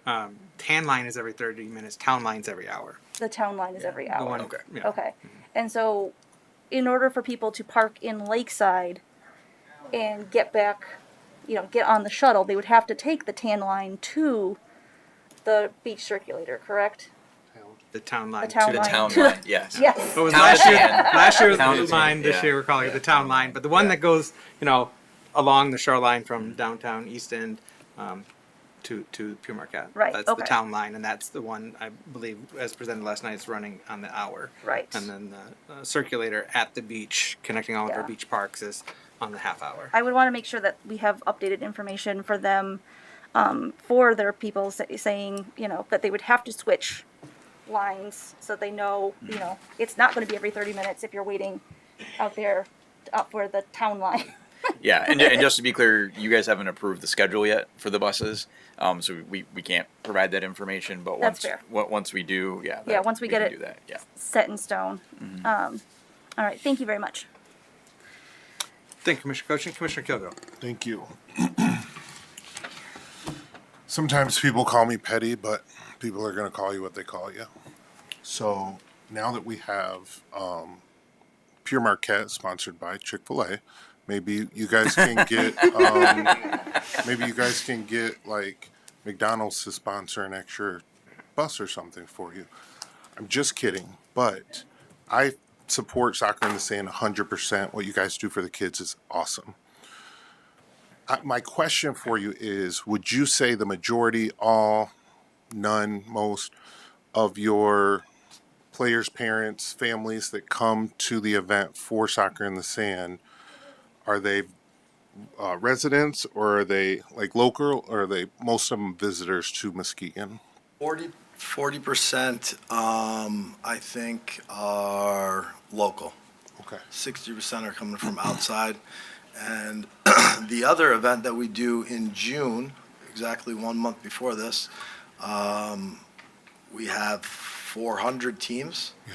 So I think we make a big impact Locally. economically. I know we make a very big impact economically for 20 years on that weekend as well. So Love Muskegon. Got married in Muskegon. There you go. Awesome. We don't live here We today, live in the but east we- side of the state. Yeah. Awesome. We love Muskegon and the town next door. Well, listen, getting kids into sports and things like soccer, the number one sport in the world, are keeping our kids active. It's another option for stuff for our kids to do. So please continue to do what you do. And if 60% of the folks that are coming in, we charge for parking at Pure Marquette. And if you ask some people, we charge a good amount. So that's 60% of the folks that are coming in to see your event that are going to be parking and spending money at our park to come and patronize your event. So parking is never going to be something that's simple. I do have a direct question for Director Vanderhyde, because I know that we're adding some parking in to help with the parking situation at Pure Marquette. And Director Vanderhyde, I was just curious, the additional parking that we're adding at Pure Marquette, can you tell us when that is set to be scheduled to be done? Yes, so we are adding, the way we're adding is we're rebuilding the parallel parking, I guess I call it, that's in really poor condition between the two bathrooms now. When we do that, we're going to build it so that you can park in both directions, I guess, left and right as you go down that drive. So I won't say we're quite doubling it, but it's maybe more like 1.6 or 7 times that area. I believe the total number of spots that we're adding it's either 60 or 80. So it's 80 plus. It's plenty of spots to add, but certainly not going to solve this problem. For sure. Yeah. And I don't see it as a problem. It's just going to be one of those busy days. When is that scheduled to be done? Sure. We had hoped to get some of that going this spring, but due to permitting and other things, it's still not out for bid yet. So we expect it'll all happen after Labor Day in the fall. Okay. So after most of the season. Okay. So it won't help us at all. Nope, not That's this all year. right. Not this year. That's all right. No, it's going to be a good added addition to the park. So we'll take it when we get it. Thank you. Thank you. Thank you, Director Kugel. Commissioner St. Clair. Thank you. I know quite a few folks who have participated in this event over the years and speak very fondly of it as a family opportunity. And it's a really unique thing that happens that I think would leave a gap in our community if it's not here anymore. But I also know that it's a family event, and when I would take my family places, especially someplace like the beach, we were loading up the beach umbrella because I'm pasty and I burn, and the cooler because my kids would eat me out of house and home, and a couple of chairs and things to keep everybody entertained. And thinking about, am I going to haul all of that onto a shuttle? Probably not. So I think that while we can ask for people to use the shuttle, because it is such a family event, I don't know that you're gonna get a lot more users because of that. It's not something that people are driving themselves to, and it does tend to be a lot of moving parts for the folks that are attending. So I think continuing to encourage people to use the shuttle is good, but I also understand that there's only so much that people can be obligated to do. This is a place where we have free will, and if you want to pay to park at the beach, then if you don't mind circling to find a spot, I don't know that we can penalize you for not getting people to take the shuttle. So that's my thoughts. Thank you, Commissioner St. Clair. Thank you. Anything else to ask or add at this time? Commissioner German? Yes. Sorry, I should ask. Is there anything to ask of the applicant at this Yeah, time? yeah. And then we'll get into any discussion. Right, Do you have a right. question, Commissioner German? Okay. Well, just listening, and if I heard you correctly, you pointed out some things. Sound like you have a lot of experience doing this. You said, I believe, what, about 20 years, was We're it? celebrating the Yeah, 20-year yeah. anniversary this Okay. year. We're excited. And so you still married, so you feed your family there. So evidently, yeah, you're taking care of that part. But I think it does, give the community an option, different options, and sports. I've always been a advocate of sports, whether it's baseball, basketball, soccer. I wasn't that good at, even though I got mistaken for a pro soccer player when I was studying abroad in Germany, and yeah, but didn't know anything about the guy, but they said I looked like him, and I was in the bar and wouldn't give him my autograph. So yeah, but no, that's not me.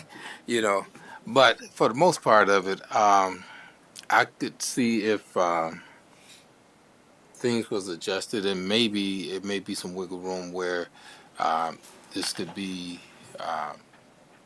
considered. But that'll be all up to the commission here. So, but I see the opportunity. Thank you. Thank you, Commissioner Yep. German. Before I ask before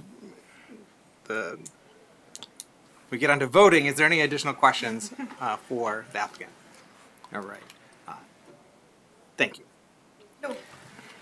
Now, before we go to vote, my thought, I would love to find a way to accommodate this event. I don't want to spurn the event or turn it away. It is a family event. It brings folks into our community.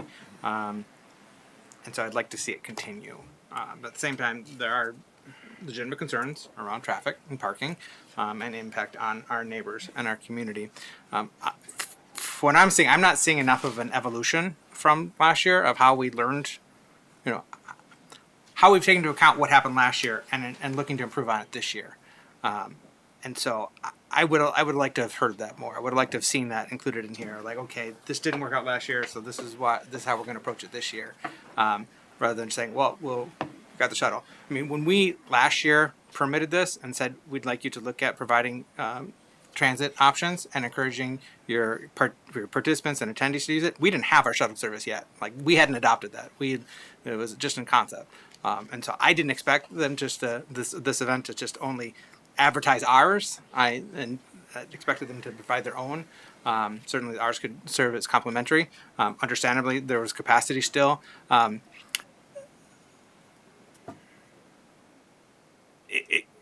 But the event started before our shuttle, so you had that gap. And also with this advertisement, I don't necessarily see, is there a parking lot? Let me see. Can you scroll up, Madam Clerk, just slightly? What is it, Sander parking lot? Okay, so it did have parking lots on that. So I mean, better communicating that could help. If there were a way to encourage, improving the logistics of encouraging your participants to use this and dropping off players or equipment or something, but then parking elsewhere and taking the shuttle in. At the very least, I think that we need to look at them paying for the city shuttle service. If that's all we're going to rely on, if we're not going to have expecting them to provide their own transit options for their attendees and participants, then we need to look at extending or having our shuttle service start earlier. Because what was presented last night was that only starting at noon. So if that's going to be what we're relying on, then we need to look at that starting at the earlier than their event. In which case, I think that would have to be an add-on fee to the permit. The other thing, and this is just a suggestion, I don't know if this is a sensible suggestion, but in terms of considering active traffic enforcement, having a dedicated public safety personnel with traffic enforcement at the appropriate intersection or parking lot, wherever. I don't know the logistics. I'm just throwing that out there because there have been legitimate concerns about emergencies and traffic flow. So I just would have liked to have seen more of an evolution of like, okay, this didn't work out, this did work, this is how we're going to do better this time around. And so I'm torn. Like, I want to accommodate this. I want to figure out how to make this work. I do think it might be sensible to consider a cap You said you've been growing, and it's been incremental, and I appreciate that. But given the experience, last year and the year before, it may be sensible to come up with a reasonable cap on the number of teams participating. That said, I would actually prefer to refer it back to staff for consideration of evolving some elements of it before we say yea or nay, because I'm uncomfortable with it as it stands right now, but I really would like to accommodate it. But that is the pleasure of the commission. We have a motion on the floor to approve it as presented. Yes, Mr. Manager. So just a couple of clarifications on things from conversations that I'm hearing. It was noted that there was some concerns about emergency vehicles. The chief and I had a discussion that weekend, and again, following up on Monday, there were no issues with emergency vehicles getting down there. There was a perception that there was a concern, and there was nothing that was passed up through the chain of command. I distinctly remember having that conversation because that was brought up. And there was, if I do recall, there was an ambulance that was going out there that weekend for something, or one of the fire trucks. They did not express any concerns about getting around. So I just want to make sure that's clear, because we did look into that concern when it came up, and that was not a concern. Oftentimes in the summer, we do have extra police out at the beach. Generally, it's in the evening, usually starting around 4 or 5, Chief? In the summer, we generally have extra police at the beach on the weekend, but it's like 4 or 5 o'clock that they start. Yeah. So there is extra policing in the evening, maybe not at this time. Obviously, with anything with our public safety, they're spread thin.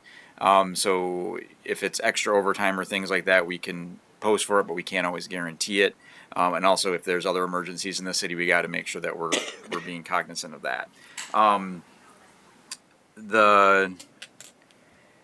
I would also like to remind the commission, this is a good problem to have.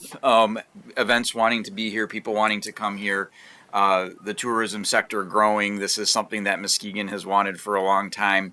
It's things that we've looked at Grand Haven, we've looked at Ludington and said, we want to be that touristic economy as well. This is part of being a tourist economy and how we have those conversations.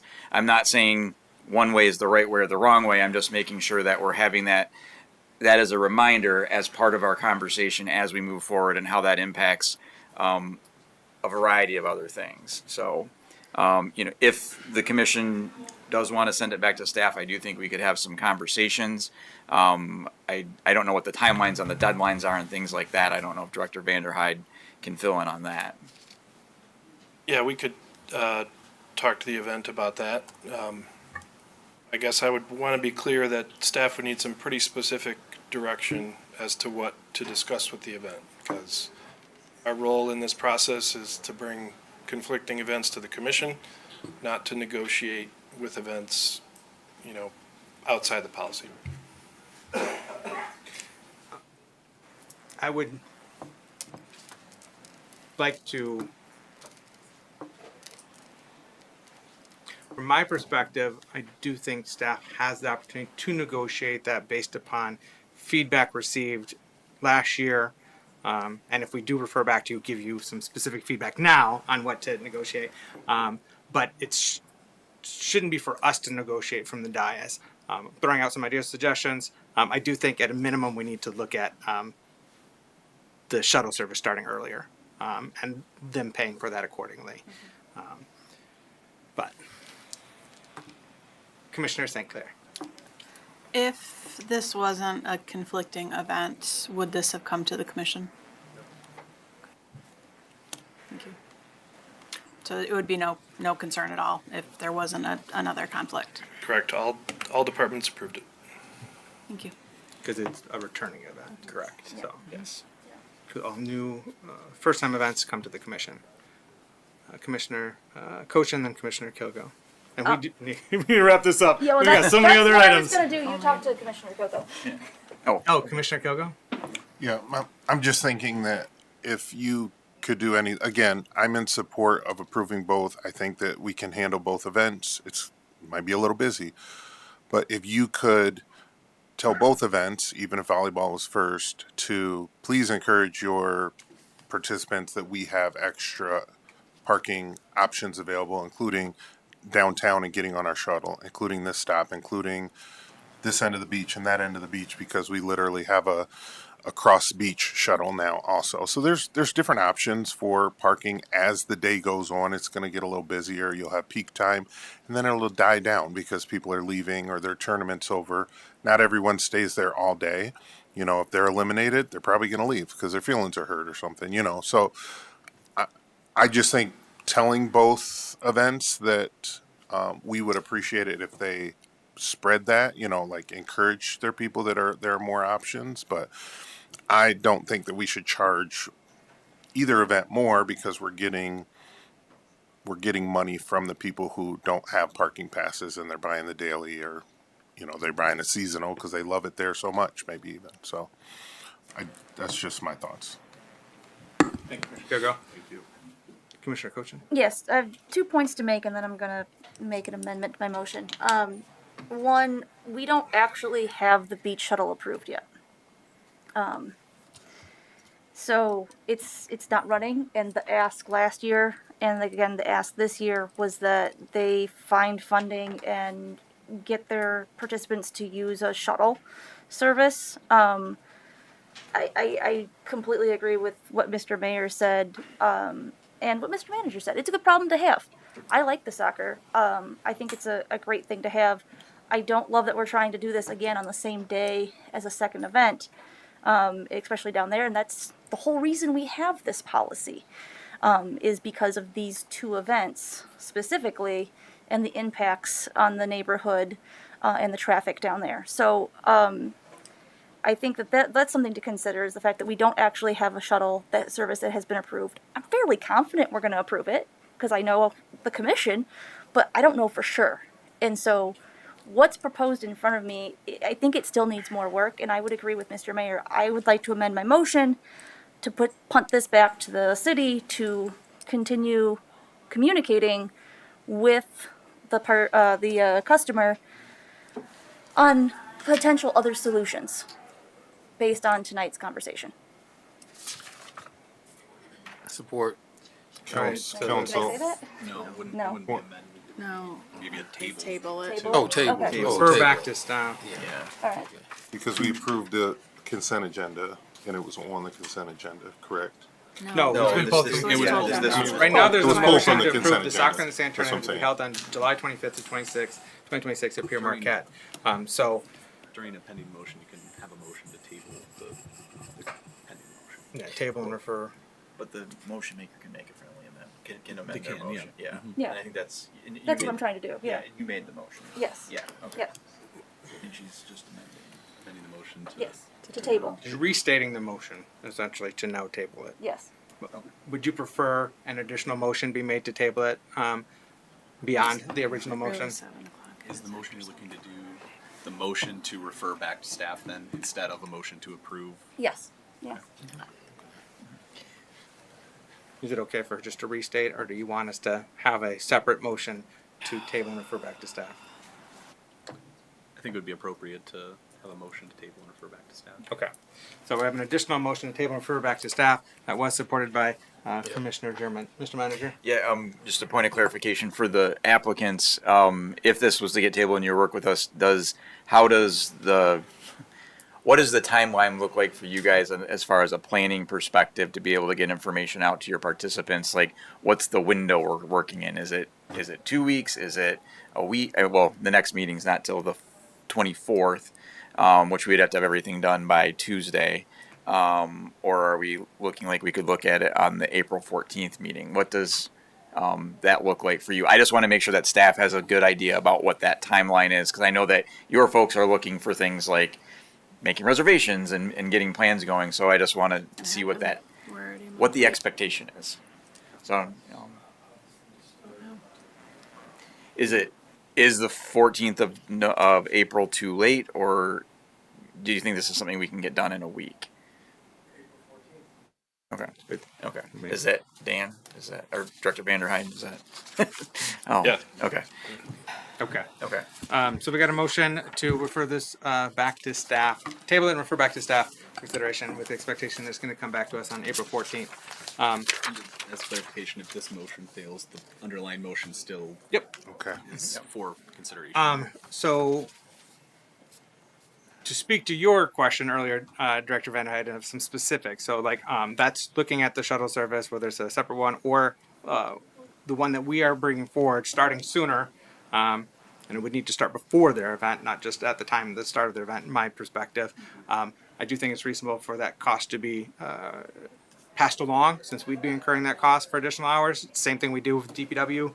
If we have to have DPW staff doing this, that, and the other for them, we have an hourly rate for them, and that gets passed along to the special event applicant. And so I think it's appropriate that we then pass along that cost for the transportation. I would welcome the applicant put together more information on how their communication strategy is going to evolve from last year. How are they going to look to do better? Because as Commissioner Cochin said, we did adopt this policy of not having multiple events at Pure Marquette at one time, specifically to as a result of actually this weekend. I mean, this was 3 years ago. It was horrible. The traffic situation over there, and that was a catalyst for us adopting this policy. And so when we, said we move forward with this, we wanted reassurance and efforts of how we're going to be able to better navigate this. And so I just would like, continuous improvement. What didn't work last year? How we can do better? And that to be communicated when we brought back to us when we consider this permit. Those are my thoughts. Any final thoughts in terms of what you might want to expect going forward? No. Okay. I got notes. Okay. All right. Roll call, please. Commissioner St. Clair, No. Mayor Johnson, Yes. Commissioner Kilgo, No. Commissioner German, Yes. Commissioner Jackson, Yes. Commissioner Cochin. Yes. Motion passes. Thank you. Thank you, sir. Thank you all. I'm confident we'll find a way. Or not. All right. Which we don't. Item G, Good Temps Staffing Solutions, Temporary Staffing Services Agreement Extension. Commissioner German. Yes, thank you, Mayor. I move to approve the extension of Good Temps Staffing Solution Agreement for 2026.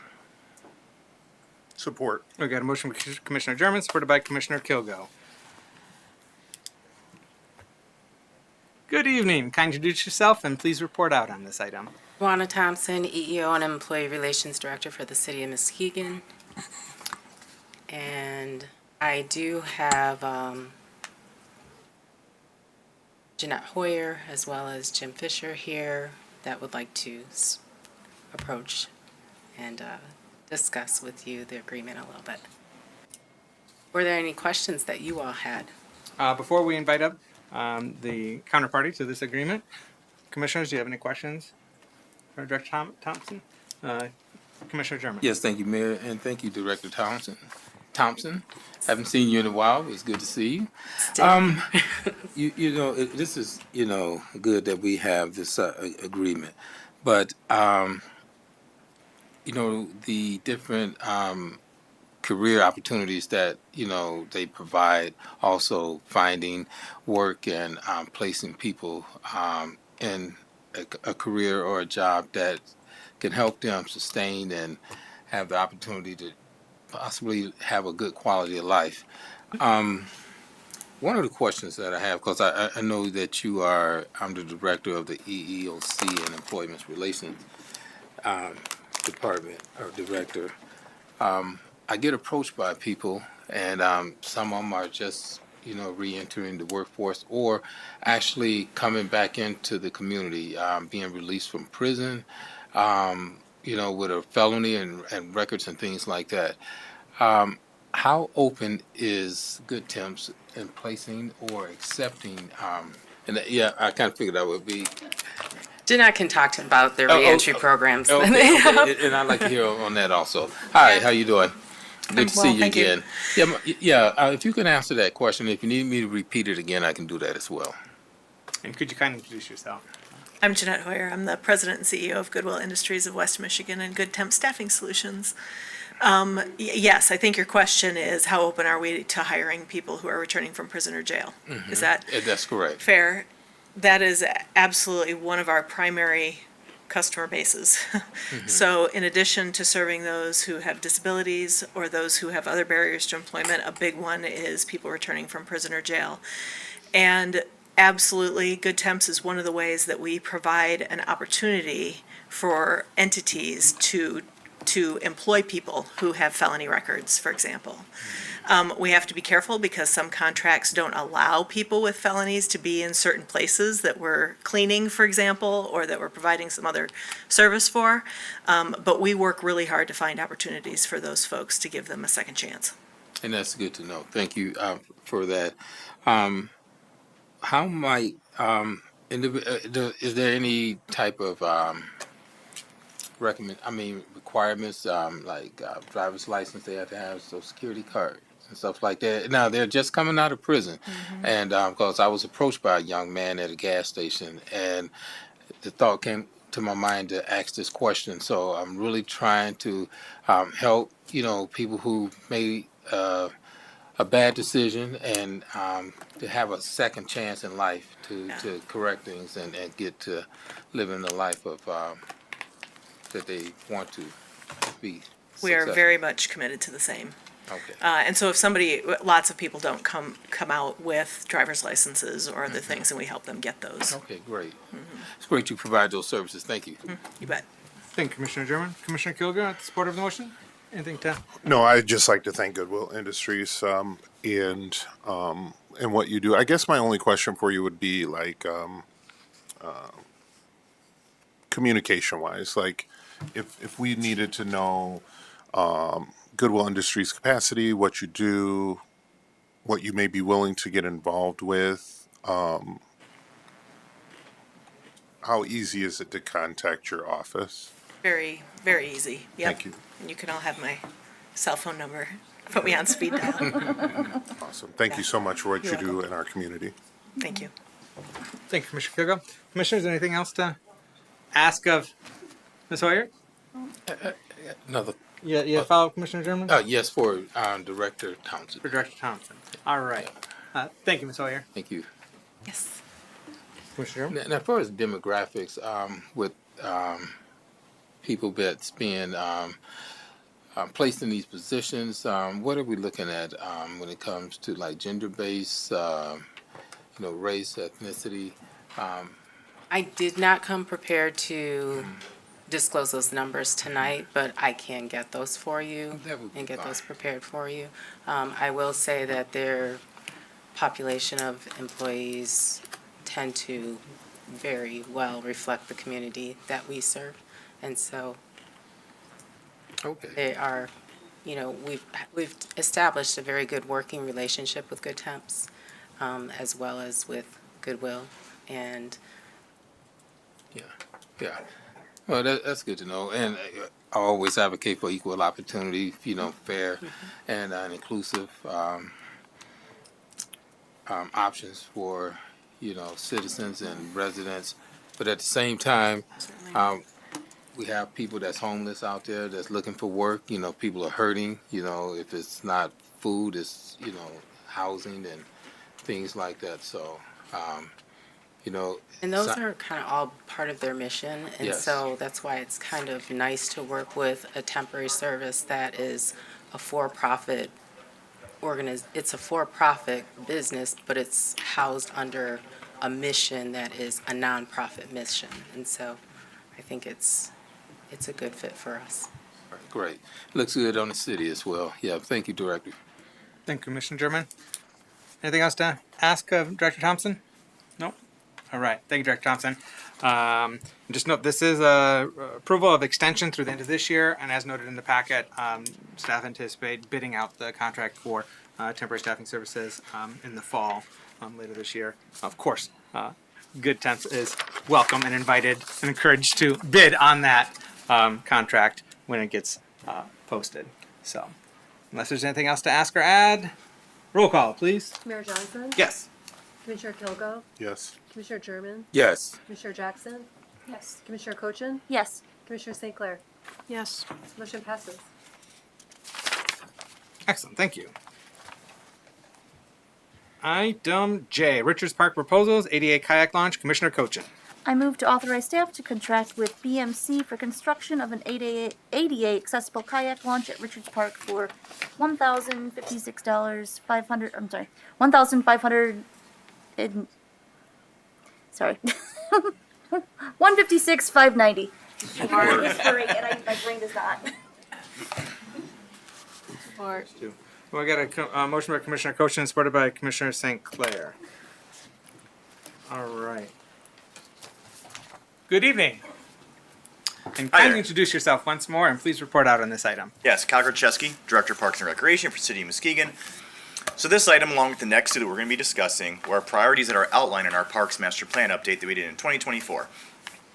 That update was an extensive reimagination of the parks survey, in which we had 10 times the amount of responses. So we had a lot of good feedback, and so we'll hone in on this one right here.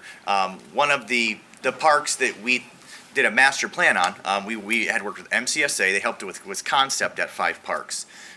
So once we got those concepts, we hired Fleece and Vanderbrink, which was a public bid, to help us to develop some site plans and actually put those concepts into action.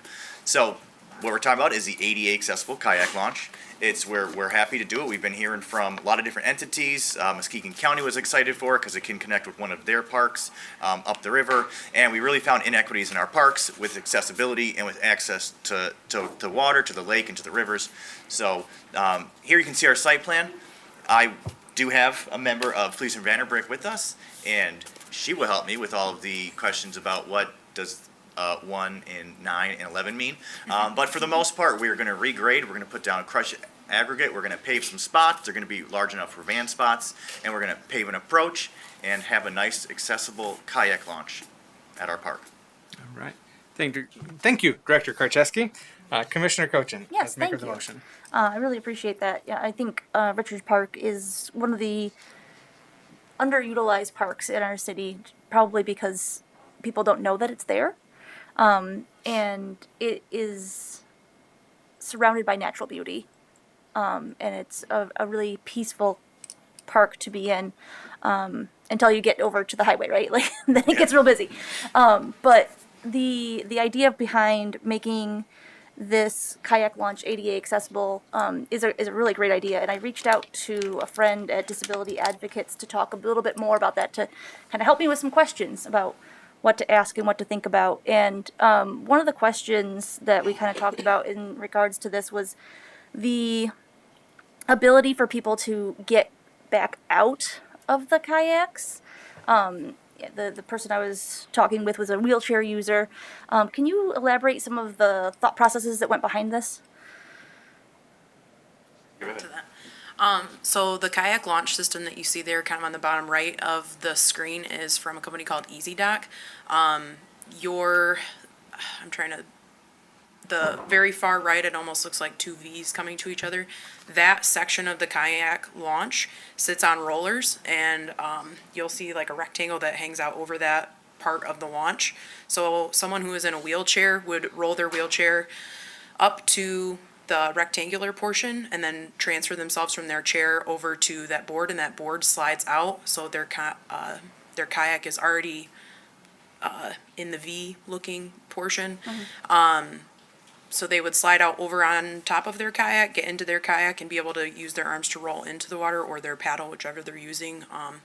Same with if they're getting out of the kayak, those rollers go both ways, so they can enter it again, hoist themselves up onto that board, and then slide back over into their wheelchair. I can't speak how somebody in a wheelchair might be getting their kayak to that launch. I haven't seen it done, but I would imagine that this type of launch does not exist if they don't already have that ability or somebody with them who is helping them get their kayak down to the launch. Yeah, that was one of their questions, was if they would need to have somebody with them, or if there was opportunities to be able to do this without assistance. And I think that there's all kinds of different ranges that are accessible as well as this individual. So I don't think that there's, judgment on that. But I think that, it's something to think about, right, when we're doing these kinds of, ADA, amendments to properties to make it more accessible. You had mentioned making a path paved that goes up to that. To the caller's point earlier, in regards to fixing the parking lot, is that part of that plan too, to fix that parking lot and pave any of that, or is that not? So the only portion of the parking lot that is going to be paved is where you see those accessible wheelchair signs, along with that walkway with the lines that comes out to the kayak launch. That will all be concrete. The material that is proposed for the parking lot is all a crushed aggregate stone, so it compacts. It gets compacted in layers and compacts like concrete, but it's a lot more environmentally friendly for a sensitive area like this that's so close to the river and has wetlands on site. Still easy access for a wheelchair to get across, as well as makes it a little bit more formalized parking than it is right now with all of the asphalt that's all cracked and breaking up. But we also have those concrete areas proposed for folks that are coming in for an accessible van, whether they're in a wheelchair or have another disability. I appreciate Does that answer your question? It does, yeah. Okay. And then the last question is in regards to something that the people from the Let's Go Boating group had brought up in regards to a potential, a home for their kayak rack and launching space. With what's envisioned here, do we think that we might have space for that kind of activity? There's a lot of space at the park. When I did talk to Let's Go Boating about this and share their excitement and enthusiasm for this, we talked about security for their kayaks, because if it was right in this area, it'd be covered by trees. And so we are working together and trying to find an area that's good for security for the kayaks. That's And excellent. also to the question about the footprint of the park and affecting other aspects, I did recognize the comment that was a member of our disc golf group who uses Richards Park, and there will be no impact to the disc golf course from this improvement. Okay, excellent. Thank you so much. Thank you, Commissioner Cochin. Commissioner St. Clair? Thank you. Thank you for all of the work on this. Do we have any other accessible kayak launches in the city? Not city-owned. not There yet. used to be Yeah. Rotary Park used to have one that Rotary put in. I don't think it's there anymore. Yeah, I was going to mention, I know the Boys and Girls Club has one. And they put a new one. Yeah, they have a nice one, a nice wooden platform in the lake. Yeah. Can that's difficult to- general public access it though? Yeah, okay. So this is a pretty significant need in our community. I know there's some surrounding county areas, but they're not on Muskegon Lake and they're not ours. I'm excited about this opportunity, and I'm happy to hear that we're working with Let's Go Boating. They do really great things. I'm a kayaker, and I want more people to have that opportunity because it's just so great. So anything that we can do to broaden that opportunity out, whether it be expanding so that anybody can get on the lake, however that looks, I am definitely going to support it. Here. Thank you, Commissioner St. Clair. Anything else to ask or add? Commissioner Kogo? Yeah. So I do have questions about accessing the park, but I know that's more a DPW question. So as far as the bidding for this contract, BCM was not the lowest bid. Can you tell me why, the details of why we chose BCM? Are they local versus Boltzema, who was the lowest bid? That one was real closer than the next one that I need to talk about, but can you just kind of explain a little bit about why we chose that one over the And other? we also had Police and Vanderbrake. We contracted them to help with the bid tabulation and approval. So I will let her speak because we did, that was part of the package deal, and so they did look into it and give it a. Yeah, so while Boltzmann was the, on paper, low bid for this particular park, they actually did not include the kayak launch, structure in their bid. I don't know if they didn't see it or why they didn't include it on there, but that is like a $30,000 to $40,000 line item, whereas BMC did include it with their bid. And since keeping that in mind, knowing what Easy Dock charges for this docking system, that actually does make them the low bid indeed. For sure. Kind of a big part of the Yes. of this particular Yes. run. Yeah, kind of a want linchpin, that yep. part. For sure. Well, thank you very much. Yeah, absolutely. Thank you, Commissioner Kogo. Anything else, commissioners? Nope. All right. Thank you. Excited to see this improvement. In addition to We our just have parks. 2 more. There's 2 more, yeah. Yeah. We're not gonna- We got more. Yeah. Doing a lot of improvements in our park system, and I'm really pleased to see this new kayak launch and accessible kayak amenity. It's a important improvement on accessibility for our lake and our waterways. So thank you. All right. Roll call, please. Commissioner Oh. Kilgo? Oh, Just real quick, too, as a tangent, I fully support us ensuring the sustainability of Watch Us Go boating, wherever they may be. Roll call, please. Commissioner Kilgo? I second that, Mr. Mayor. Yes. Commissioner German? Yes. Commissioner Jackson? Yes. Commissioner Cochin? Yes. Commissioner St. Clair? Yes. Mayor Johnson? Yes. Motion passes. Thank you. All right. Next item, Cruzy Park, ADA accessible. Another way to improve accessibility. ADA accessible beach access ramp. Commissioner Kilgo. I move to authorize staff to contract with Midwest Construction in the amount of $331,821 for the construction of ADA accessible beach access ramp at Cruzy Park. Support. Okay, motion by Commissioner Kilgo, supported by Commissioner Cochin. Welcome back. All right. I'm again happy to talk about this item. This has been a big part of the park master plan, and we've been hearing feedback from residents about this since in 2020 the high waters washed away our beach access ramp. A few years ago we did put a stopgap in and put the stairs in there. It helped with the dune erosion, and it does help for some access to our beach, but our beach is very busy and it wasn't open to all. We wanted to make sure we had a dog beach and other parts of the beach that were accessible.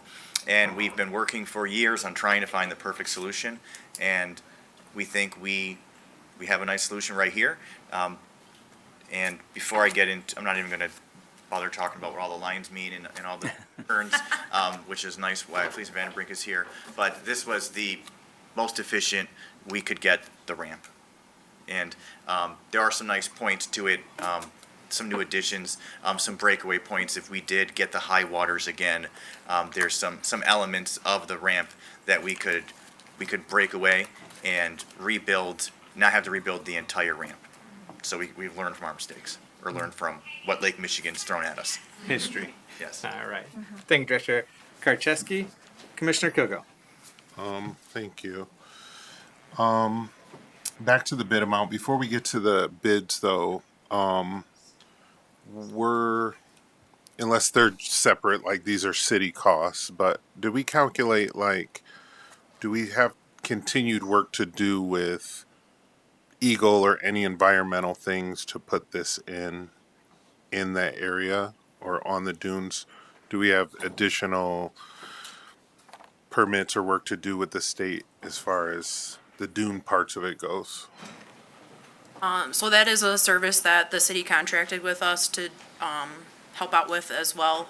The permits have already been submitted. We're talking with the permit reviewer through any questions that they might have on the plans. They have not posed any, I guess, issues with this layout.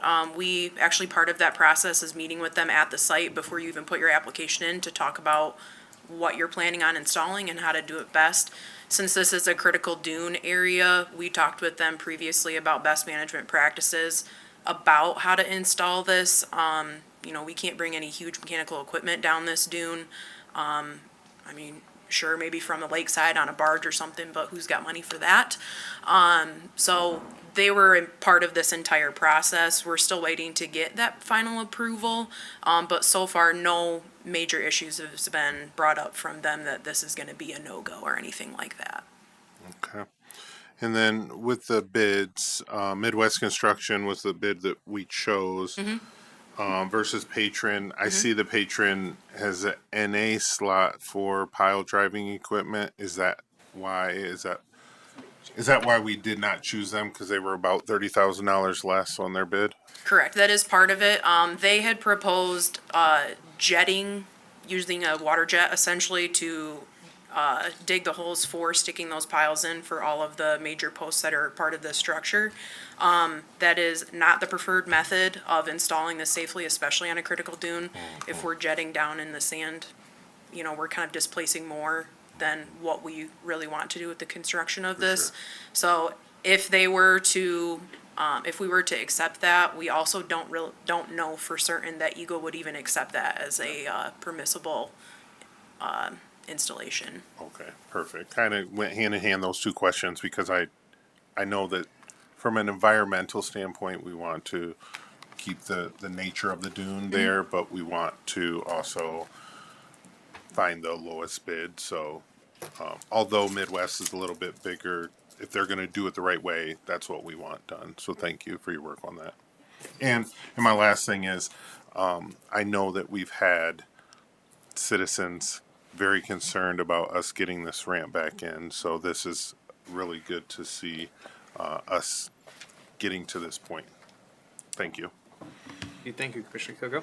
Commissioner Cochin. Yes, thank you very much. To Commissioner Kilgo's point, we don't want to disrupt this very sensitive area, but it is something that has been there before, and having ADA access down there, I think, is something that our community really wants to have.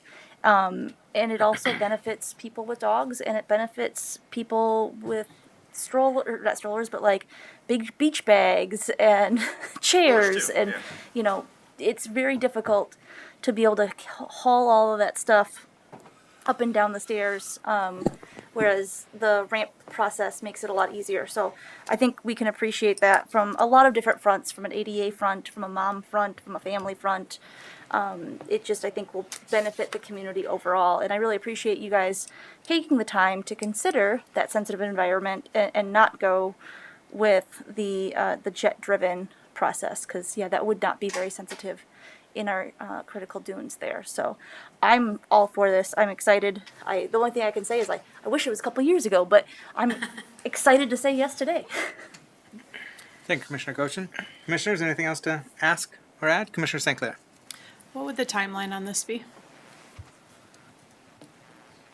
As soon as we can get that go-ahead from Eagle, we'll look to issue that notice to proceed. I think the funding for this needs to be spent by end of the year, All these are definitely this year. deadline So this is summer, people could potentially use the ramp, potentially, yeah. It's, you know, it's early March, so. God willing, and the that'd creek be- don't rise.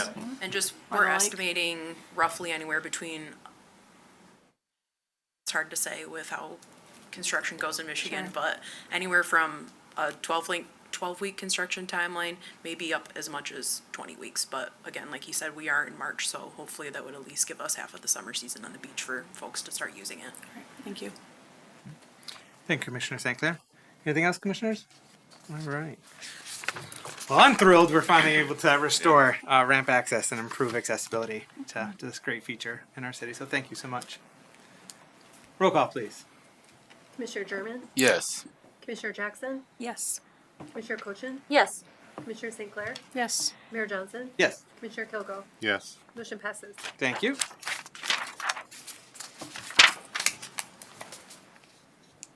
Item L, Hartshorn Park, ADA accessible fishing platform. Commissioner Cochin.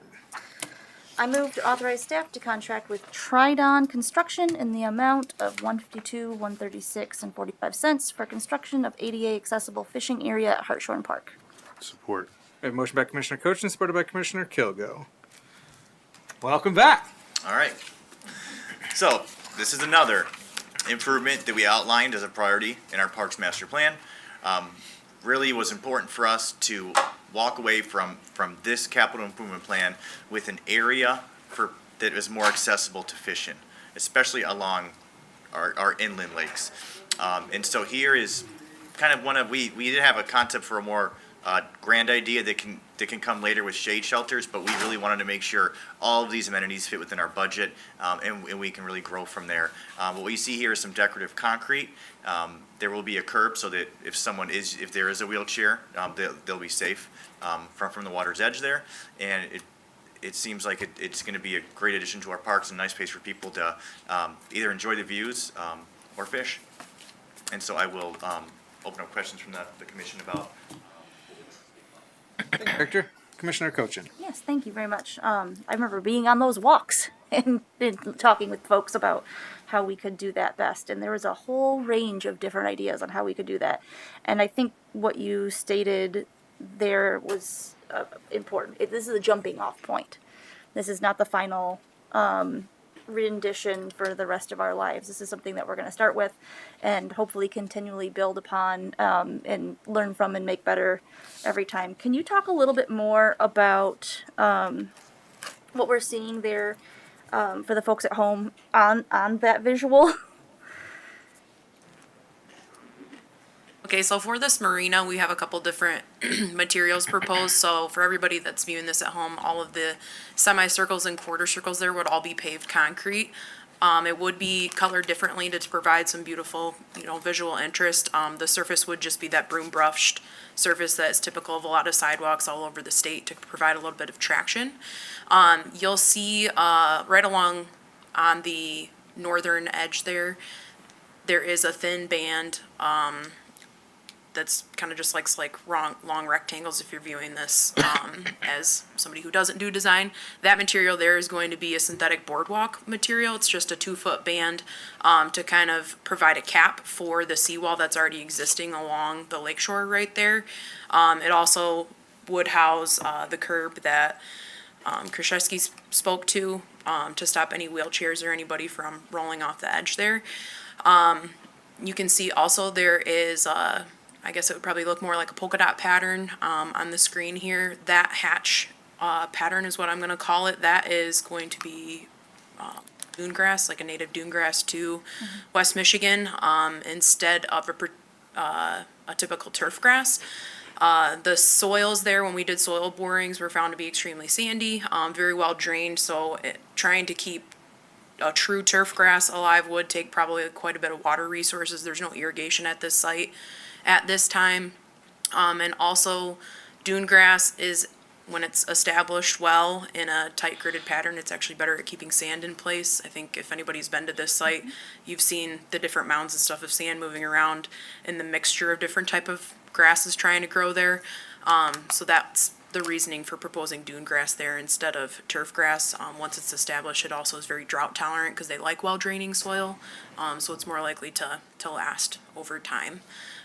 We do have a couple ADA spots striped in here as well. There's no proposed parking lot paving improved just due to budget constraints. But thankfully the existing grades there already meet ADA accessibility, as well as that rectangular ramp that you see moving up towards the semicircles that already meets existing acceptable grades. So that would just be repaved ramp up and then restriping those spots. Mm-hmm. And are those like trees or bushes that we're seeing? There would be 4 trees planted. Since we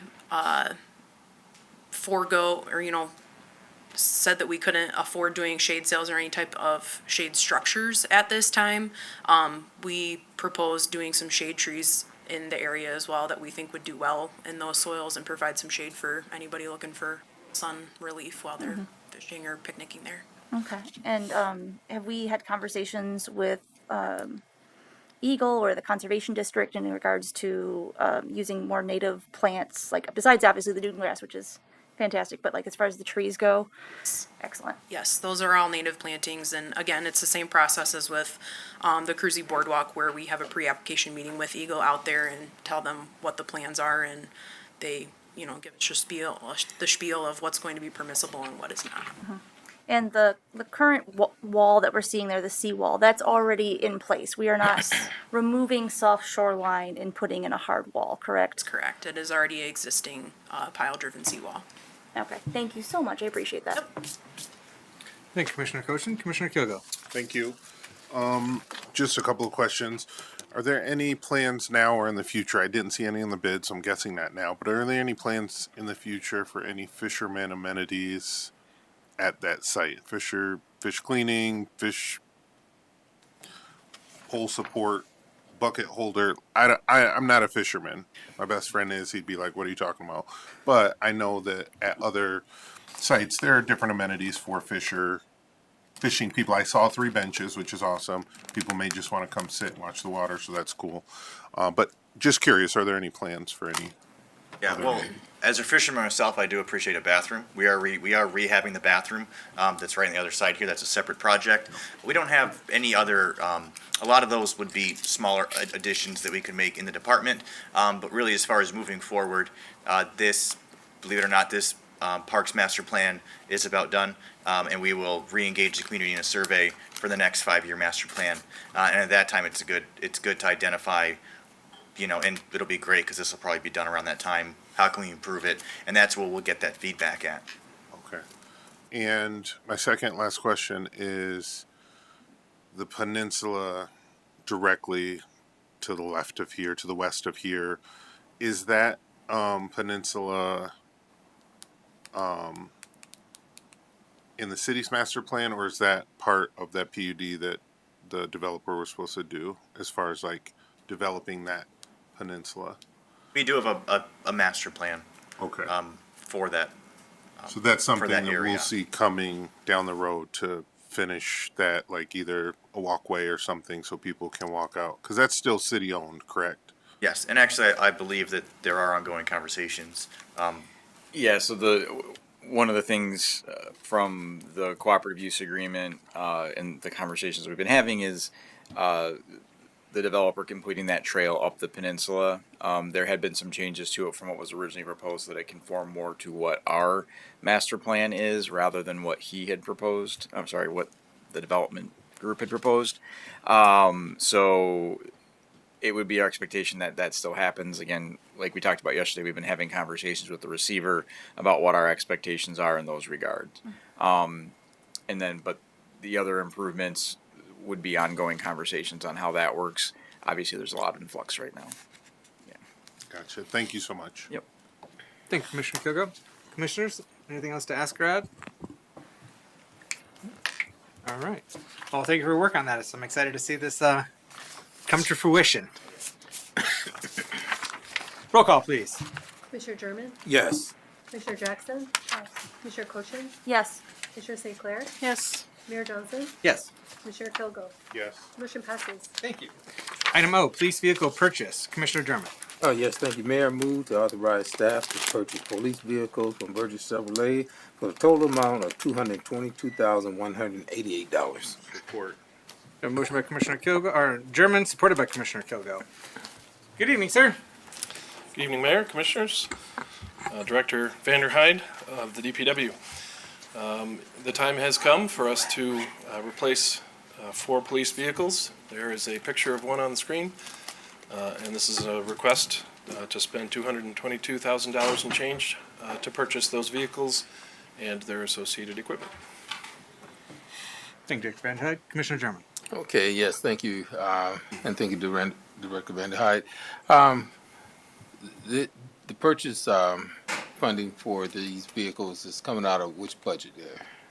Yeah, good question. It comes out of the equipment fund, which is a separate fund that the city has, and each department that uses equipment, which is anything from police vehicles all the way up to loaders and excavators and the other things that we use. As those things are used, they pay rent to that equipment fund. The fund then builds up over time and has the money available to replace those items when they come due for replacement. So the equipment fund, not the general fund, pays for replacement police vehicles. Okay, and I know that we're adding these, purchasing these 4 vehicles here. Are we getting rid of any other vehicles? Will those still be in use due to the need of 4 new vehicles? Yep, so we'll actually pull a lot of the equipment off of the old ones. Some of it is reusable in these vehicles. Other pieces of it are valuable as replacements in other vehicles when they get damaged, things like that. But once we pull all of that specialized equipment out, we're basically left with a Chevy Tahoe, and that gets sold at auction, and anyone from the public is able to bid on that. Okay. Okay, that's all I had, and that'd be good. People may need a vehicle, and those are good vehicles, so Yeah. thank you. Yeah. Thank you, Commissioner German. Commissioner Kilgo. Thank you. I'm not going to bid on them. I'm more of a Dodge guy than a Chevy guy, but no, Chief's not here. I did have a couple of questions. I'll follow up with him about fuel usage with our police cars. As a former law enforcement officer, I know our force and many other forces across the state of Michigan leave their vehicles running. Oh, there he is, right there. Hey, Chief, how are you? I really am curious, so not to get geopolitical, but our gas prices are up. They're up a lot, and our police officers use fuel also. I know they say speed of, responding to calls and stuff like that. A car takes like 1.5 seconds to start, and I'm just curious if there ever was any thought about us shutting our cars off when not needed. I get it, extreme heat, extreme cold. We're in Michigan, we get both temperature fluxes, but sometimes there's not a need for the car to run when we're not using it. Just curious. Very good question. Tim Coles, the Public Safety Director, City of Muskegon. Big thing that I would say to that question is we always want to be transparent everything we do. Shutting down our car shuts down our system, which takes more than that 1.5 minutes or whatever seconds to start up, to get that system going, to start recording as we're leaving the lot here, leaving wherever we happen to be at. We have to keep these systems going to be able to record. Gotcha. That's the biggest reason. That makes sense. Thank you. Thank you, Commissioner Kilgo. Just to piggyback on that train of thought, have we explored alternative like hybrids or something else whereby the system can continue to be powered without having the engine operating and using a fuel? Another good question. I've had those discussions when I've been at the Chiefs conferences with all the different vendors about what can we do to be able to keep those systems going if we were to be able to shut down the cars. They've tried, tested extra batteries in the back, batteries in the front, and it just wasn't working well enough to be able to keep those systems running all the time. So there is systems that are coming up that I know that Ford's been testing that hopefully they're going to unveil soon, that we can start looking at hybrid type models. But to be able to keep those systems going, the car has to be running. Thank you, Chief. Mr. Manager, you had something to add? Yeah, and to build on that, so right now they're Chevy, I believe, has a test cruiser out in Sterling Heights. That is an EV. But there's just not an EV option, period, for police vehicles in the models that we use them. Obviously, you can get EVs in sedans and things like that. What we use is the Tahoes. That's not an option. I do know that they are being tested in Sterling Heights. So, yes, we did have this conversation. Actually, I've got an email pulled up here from Dawson, our fleet manager, because I asked that question because I anticipated it was going to come up. And as the chief pointed out, Ford is working. We're anticipating Ford's working on a hybrid model, but then there is not really an EV that meets the demands of a patrol vehicle right now. Okay. Thank you, Mr. Manager. Without anything you need to charge halfway through a shift. Yeah. So. Commissioner Cochin, did you have? Yeah. So my original question was kind of already answered, but then I had a secondary question based on what Mr. Manager brought up. Chief, he said that we use Tahoes for our fleet. I've lived in a lot of other places. I've seen a lot of other cars, Crown Vics back in the day. Why is it that we have to have the Tahoe style model versus, a sedan style model? There's only, I think, one company now that does that, and that's the Dodge. With the amount of equipment that we carry right now, we have to have these systems in the back that we can carry everything, which isn't accommodated in a sedan. I can tell you, people of my size and stature, which we have plenty of on my department, a sedan cruiser nowadays doesn't really fit with people of my stature. So the comfortability is one for our team, but number two, the amount of equipment that we carry in that back end, which I just told Ben today I need him to put more equipment in the back end of these cars. we need to have that area for that. And the price difference isn't that much more. I know that Dan can speak to it, the difference between the biggest cost is your upfitting and putting all the Okay. Oh, yeah. I would just add there, you know, if any of the commissioners or lots of other folks are interested in just seeing what a police build looks like and how much wiring and how many things Ben has to add to make this into a police car, you know, schedule a time with us, we'd be happy to do that.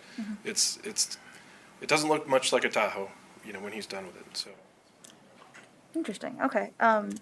One more like little side comment / question. The way back in my day, I knew somebody who was a sheriff's deputy, and his vehicle that he had was like a sedan. Is there a difference between like the sheriff then, like the requirements of the sheriff versus the requirements of a city police department? As far as fleets? Yeah, as far as like vehicle, like the equipment that you would need to put in the vehicle, I guess I'm kind of trying to say. I think everything has evolved so much probably from the time period that you're talking about. We had sedans when I first started out, but everything has evolved so much. One of the things that when Dan was speaking that I forgot to bring up is we have some of our equipment now that has to be in a climate controlled, so we have to keep it in that warm or that cool. We can't let it get too cold or too hot. So that's another reason why we need that back end to keep that particular equipment. Still is sedans out there, but I think if you look throughout the United States, a lot of the vehicles are all. Yeah, I've seen the pickups before as well, and a Camaro one time on the highway, which really kind of scared me because like, oh, that's sneaky. Thank you, Commissioner Cochin. In that vein, actually, in terms of stealthiness, the vehicles will have the lights on top, the rooftop, not insert, or in addition to an insert. If you've got in the rear, you will have, there'll still be lights on top as pictured here, or yeah. Always have their overheads. Okay. Yes. Okay. Those are not just the lights, but they're also our takedowns. So we have LED lights and we have our lights for front and back. Okay. Okay. Yeah, I think that's. I've seen some vehicles where they don't have any lights on, not ours, but other, municipalities with no lights on top. There's all insert, and so it's not as noticeable or visible. And in that same vein, there's just a plug that I like. Unless stealth is needed, I would much prefer to be very noticeable, our police vehicles, so that folks, it is to be very noticeable. I think it's important. I think it's important that folks see our police and they're visible during the day, visible at night, that they see our police.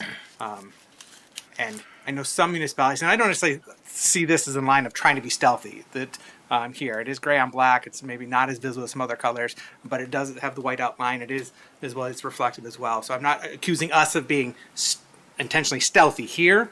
I'm just, but I have seen some municipalities where they, it is very stealthy, and it isn't noticeable that there are police vehicles. And I think our public safety vehicles should be very visible and noticeable. Unless stealth is, a need as part of that particular mission or task, law enforcement or public safety personnel are working on. So I just wanted to share my perspective on that. Your points are, if you looked at a lot of the fleets that are across even just primarily black cars, there is a time for stealthiness. We do need to be able to come up on areas when we have shots fired complaints if we want to try to see them. But we'll have, as you said, everything's reflective. We're very illuminated if you see it at night. So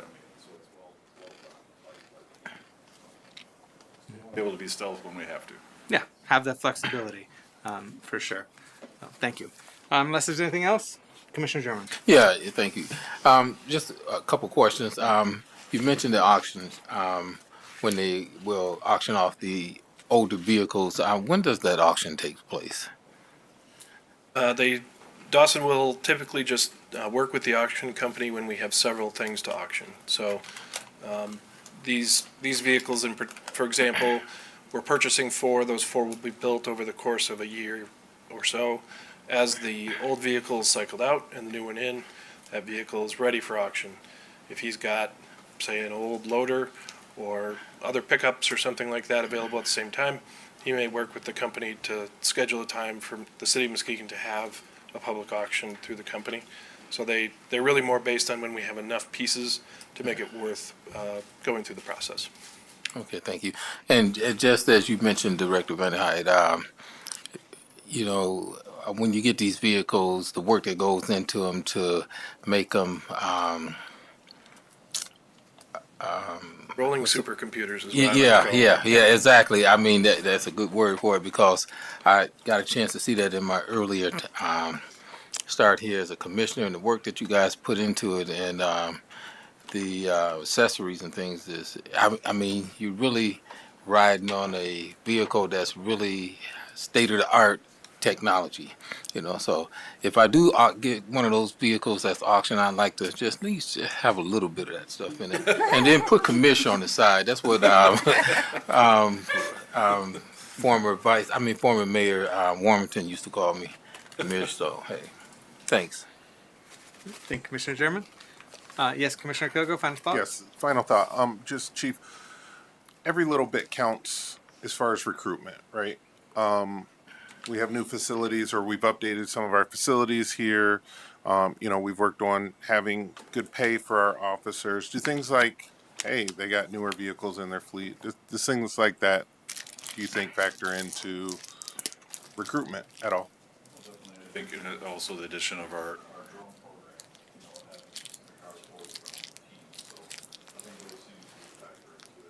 the things that we get to do during the year when we train with our vehicles too, I think is also. Awesome. Thank you. Thank you, Commissioner Kilgo. All right, if there's nothing else, roll call, please. Chair Jackson, Yes. Commissioner Cochin, Yes. Commissioner St. Clair, Yes. Mayor Johnson, Yes. Commissioner Kilgo, Yes. Yes. Commissioner German. Yes. Motion passes. Thank you. Final item from our consent agenda, item P, Nelson School Use Agreement, Parks and Recreation Programming. Commissioner German. Yes, thanks again, Mayor. I move to authorize staff to negotiate with the General Capital Group for recreational usage of the gymnasium for multi-purpose space at Nelson School. Support. I have a motion by Commissioner German, supported by Commissioner Cochin. Director Vanderhyde, you're taking this? All right, welcome back. Thank you.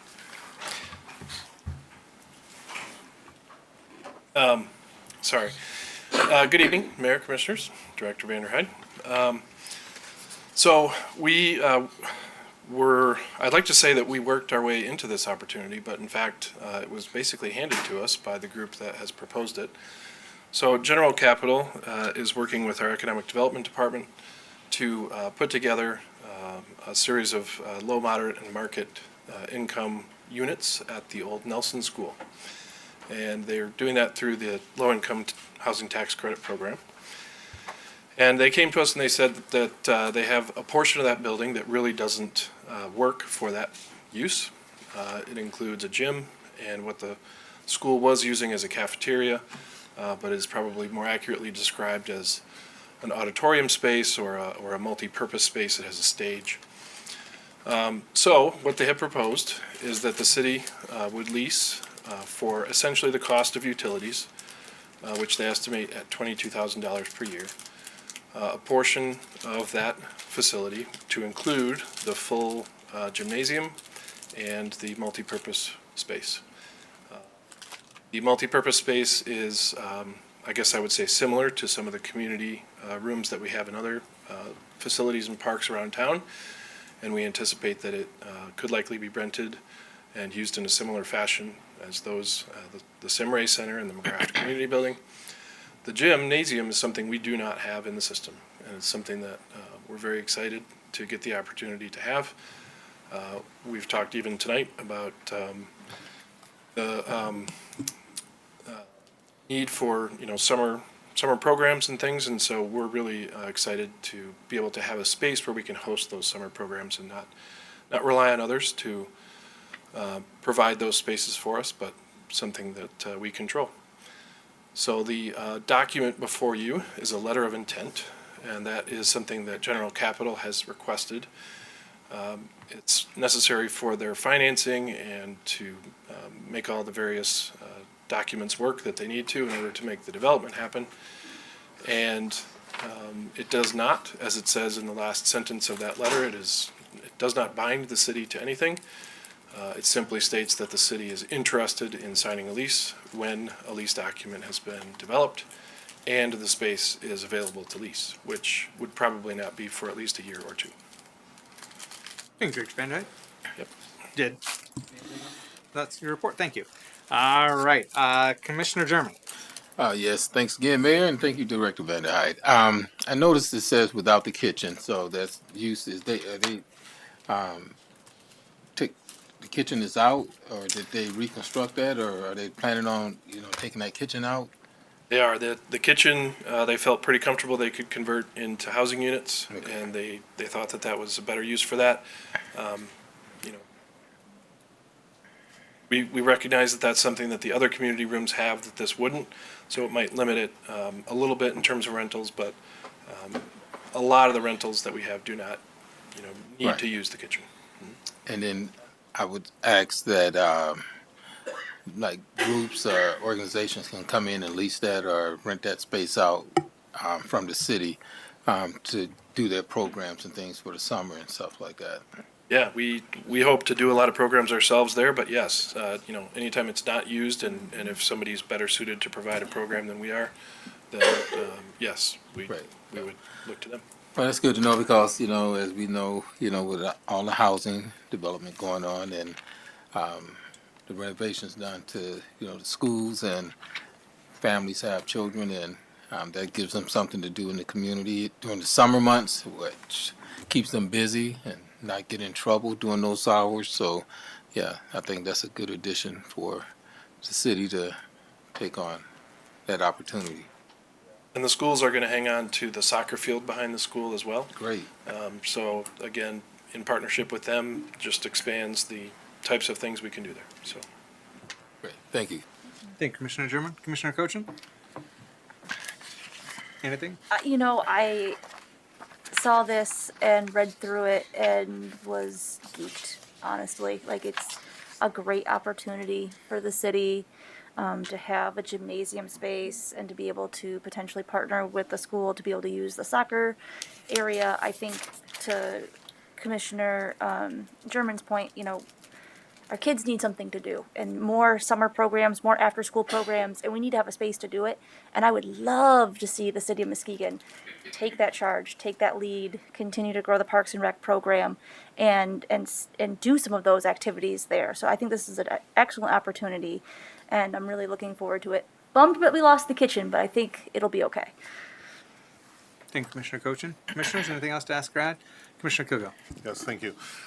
$1,833 a month for utilities, a little much, but we're not, like you said, we don't have a gymnasium in kind of our vault.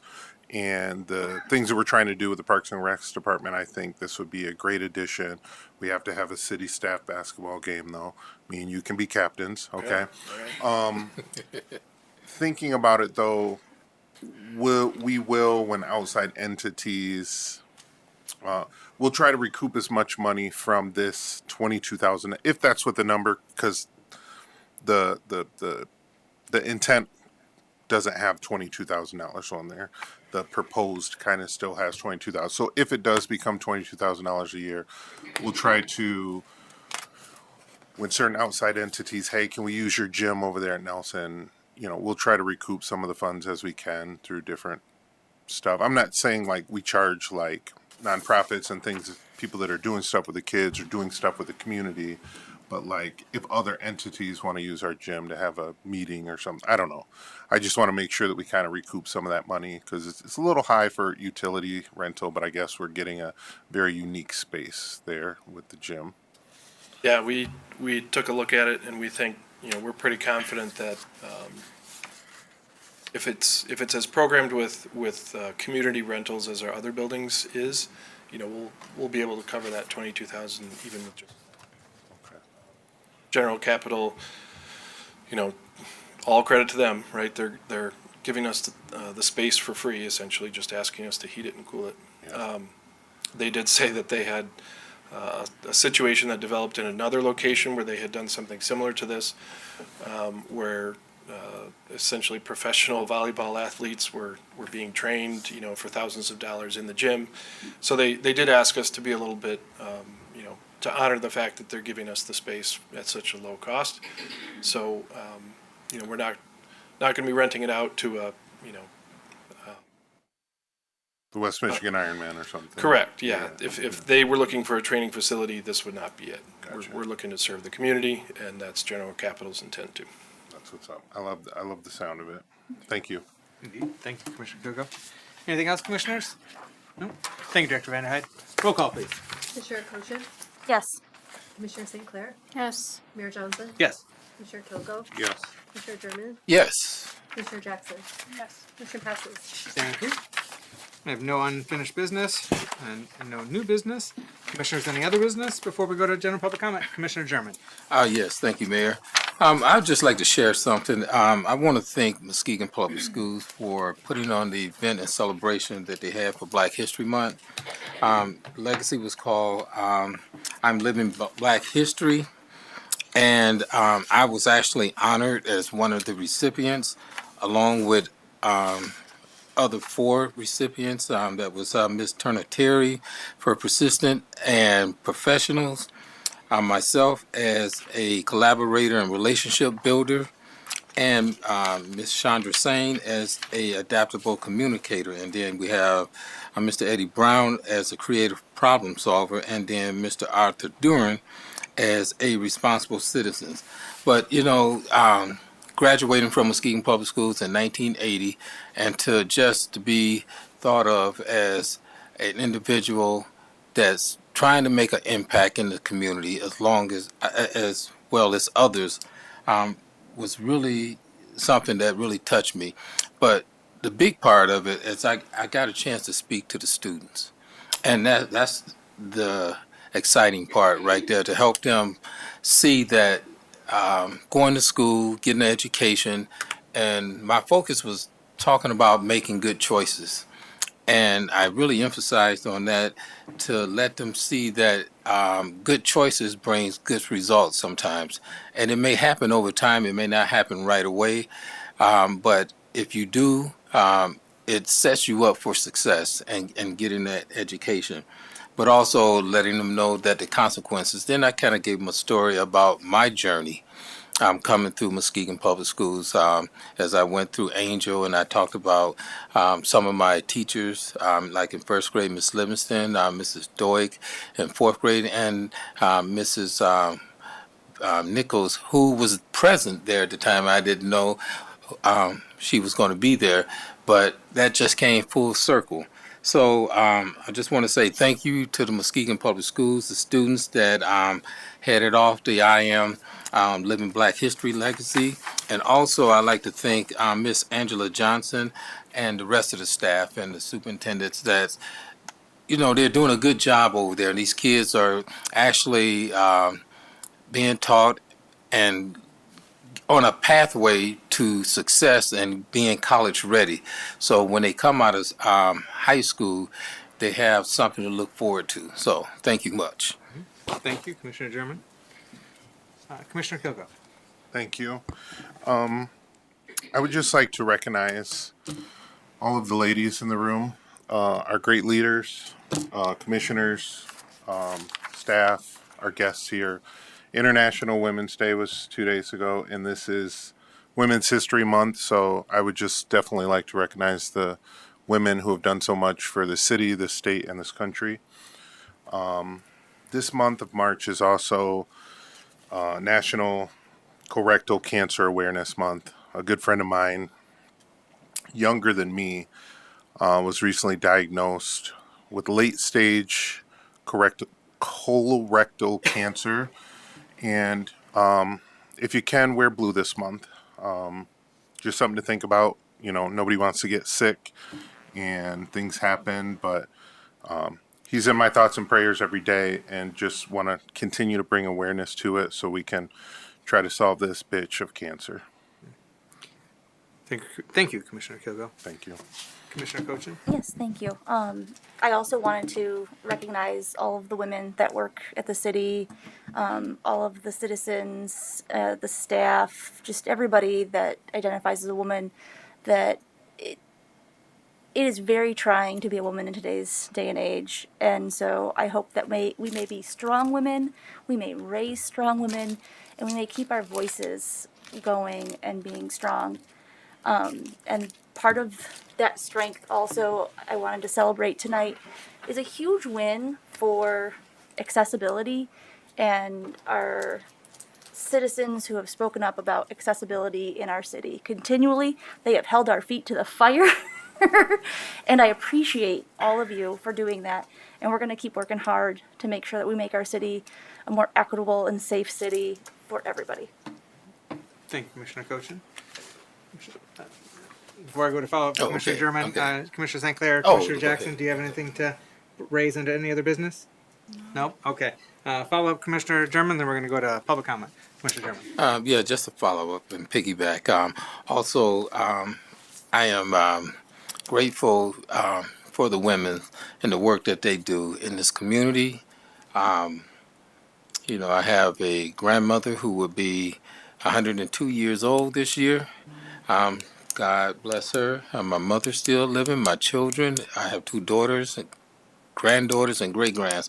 But sisters also, and to the women here on this in this chamber, all of you, you know, I don't know what it's like to be a woman, you know, but trust me, you guys, well, you ladies are special because, you know, the things that women deal with, trust us, most men we couldn't deal with. So God made you special for a reason, and my hat goes out, and I just want to say thank you.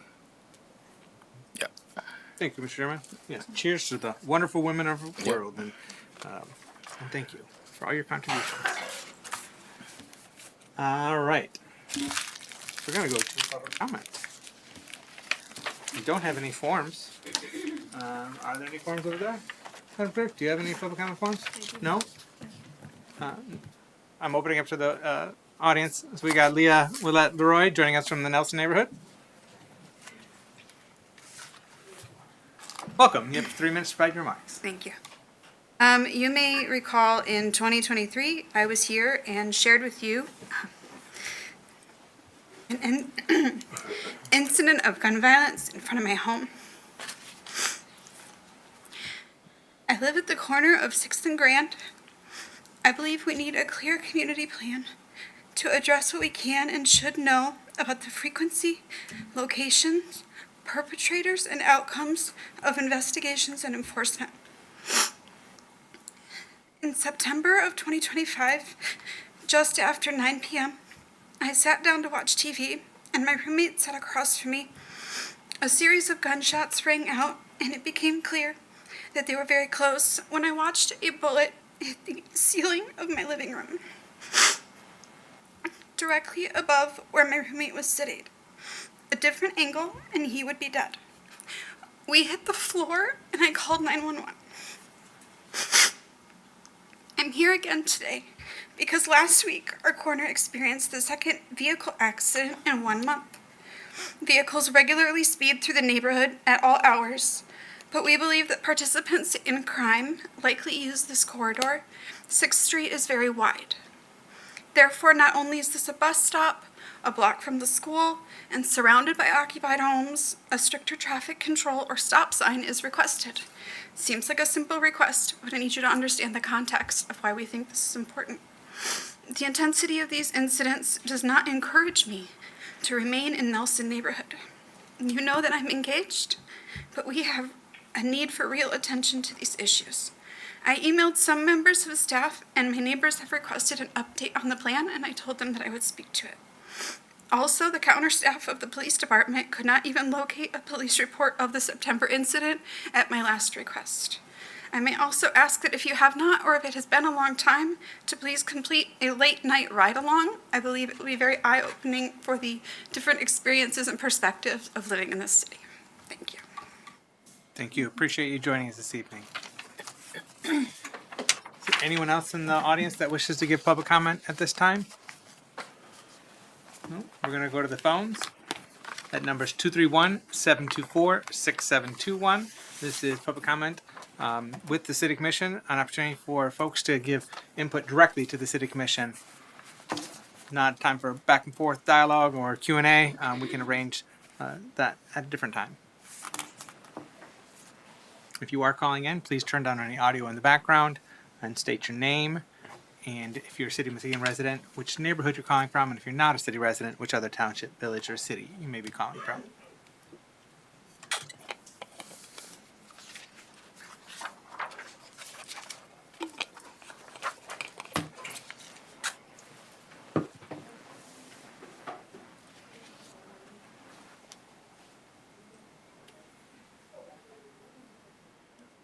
We do have a call.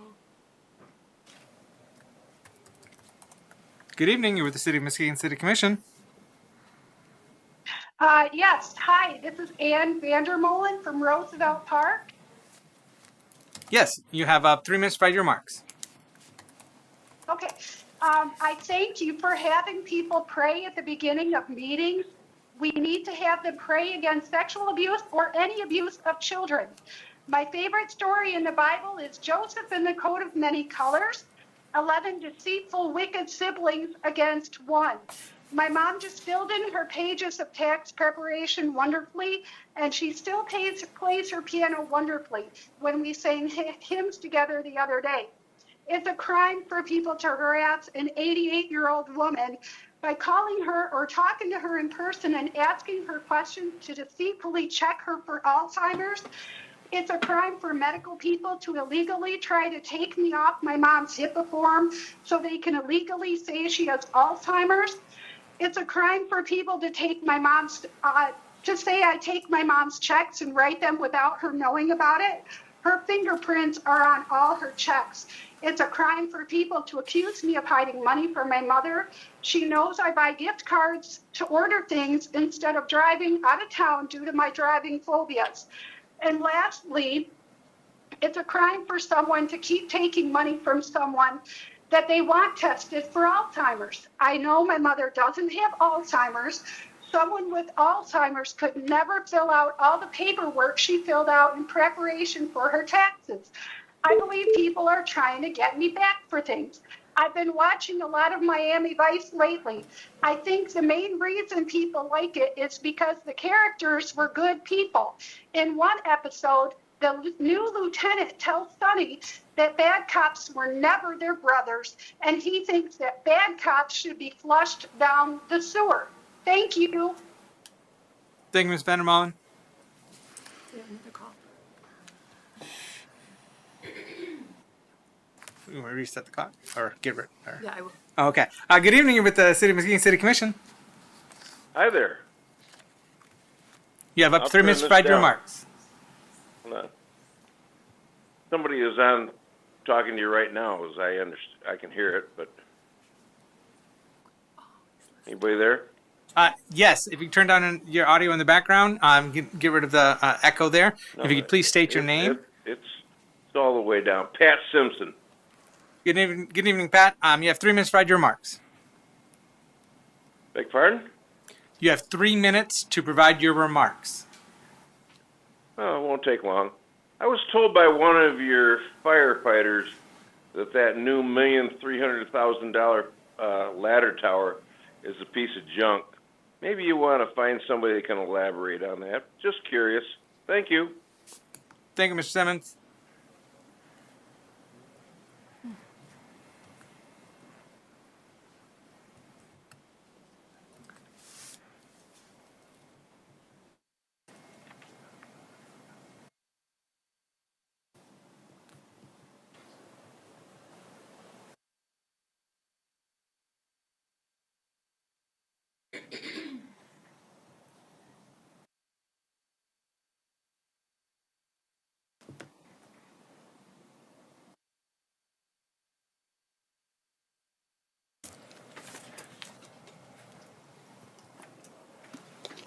Does not sound like we have any additional phone-in comments. Do you have the motion? All right. We're being asked to go into closed session for attorney-client privilege communication. Commissioner St. Clair? I move to go into closed session to consider two distinct matters, each of which consist of material exempt from discussion or disclosure under state or federal statute as an attorney-client communication. Support. We have a motion by Commissioner St. Clair, supported by Commissioner Kilgo. Commissioner Kilgo, Yes. Commissioner German, Yes. Commissioner Jackson, Yes. Commissioner Cochin, Yes. Commissioner St. Clair, Yes. Mayor Johnson. Yes. Motion passes. Thank you.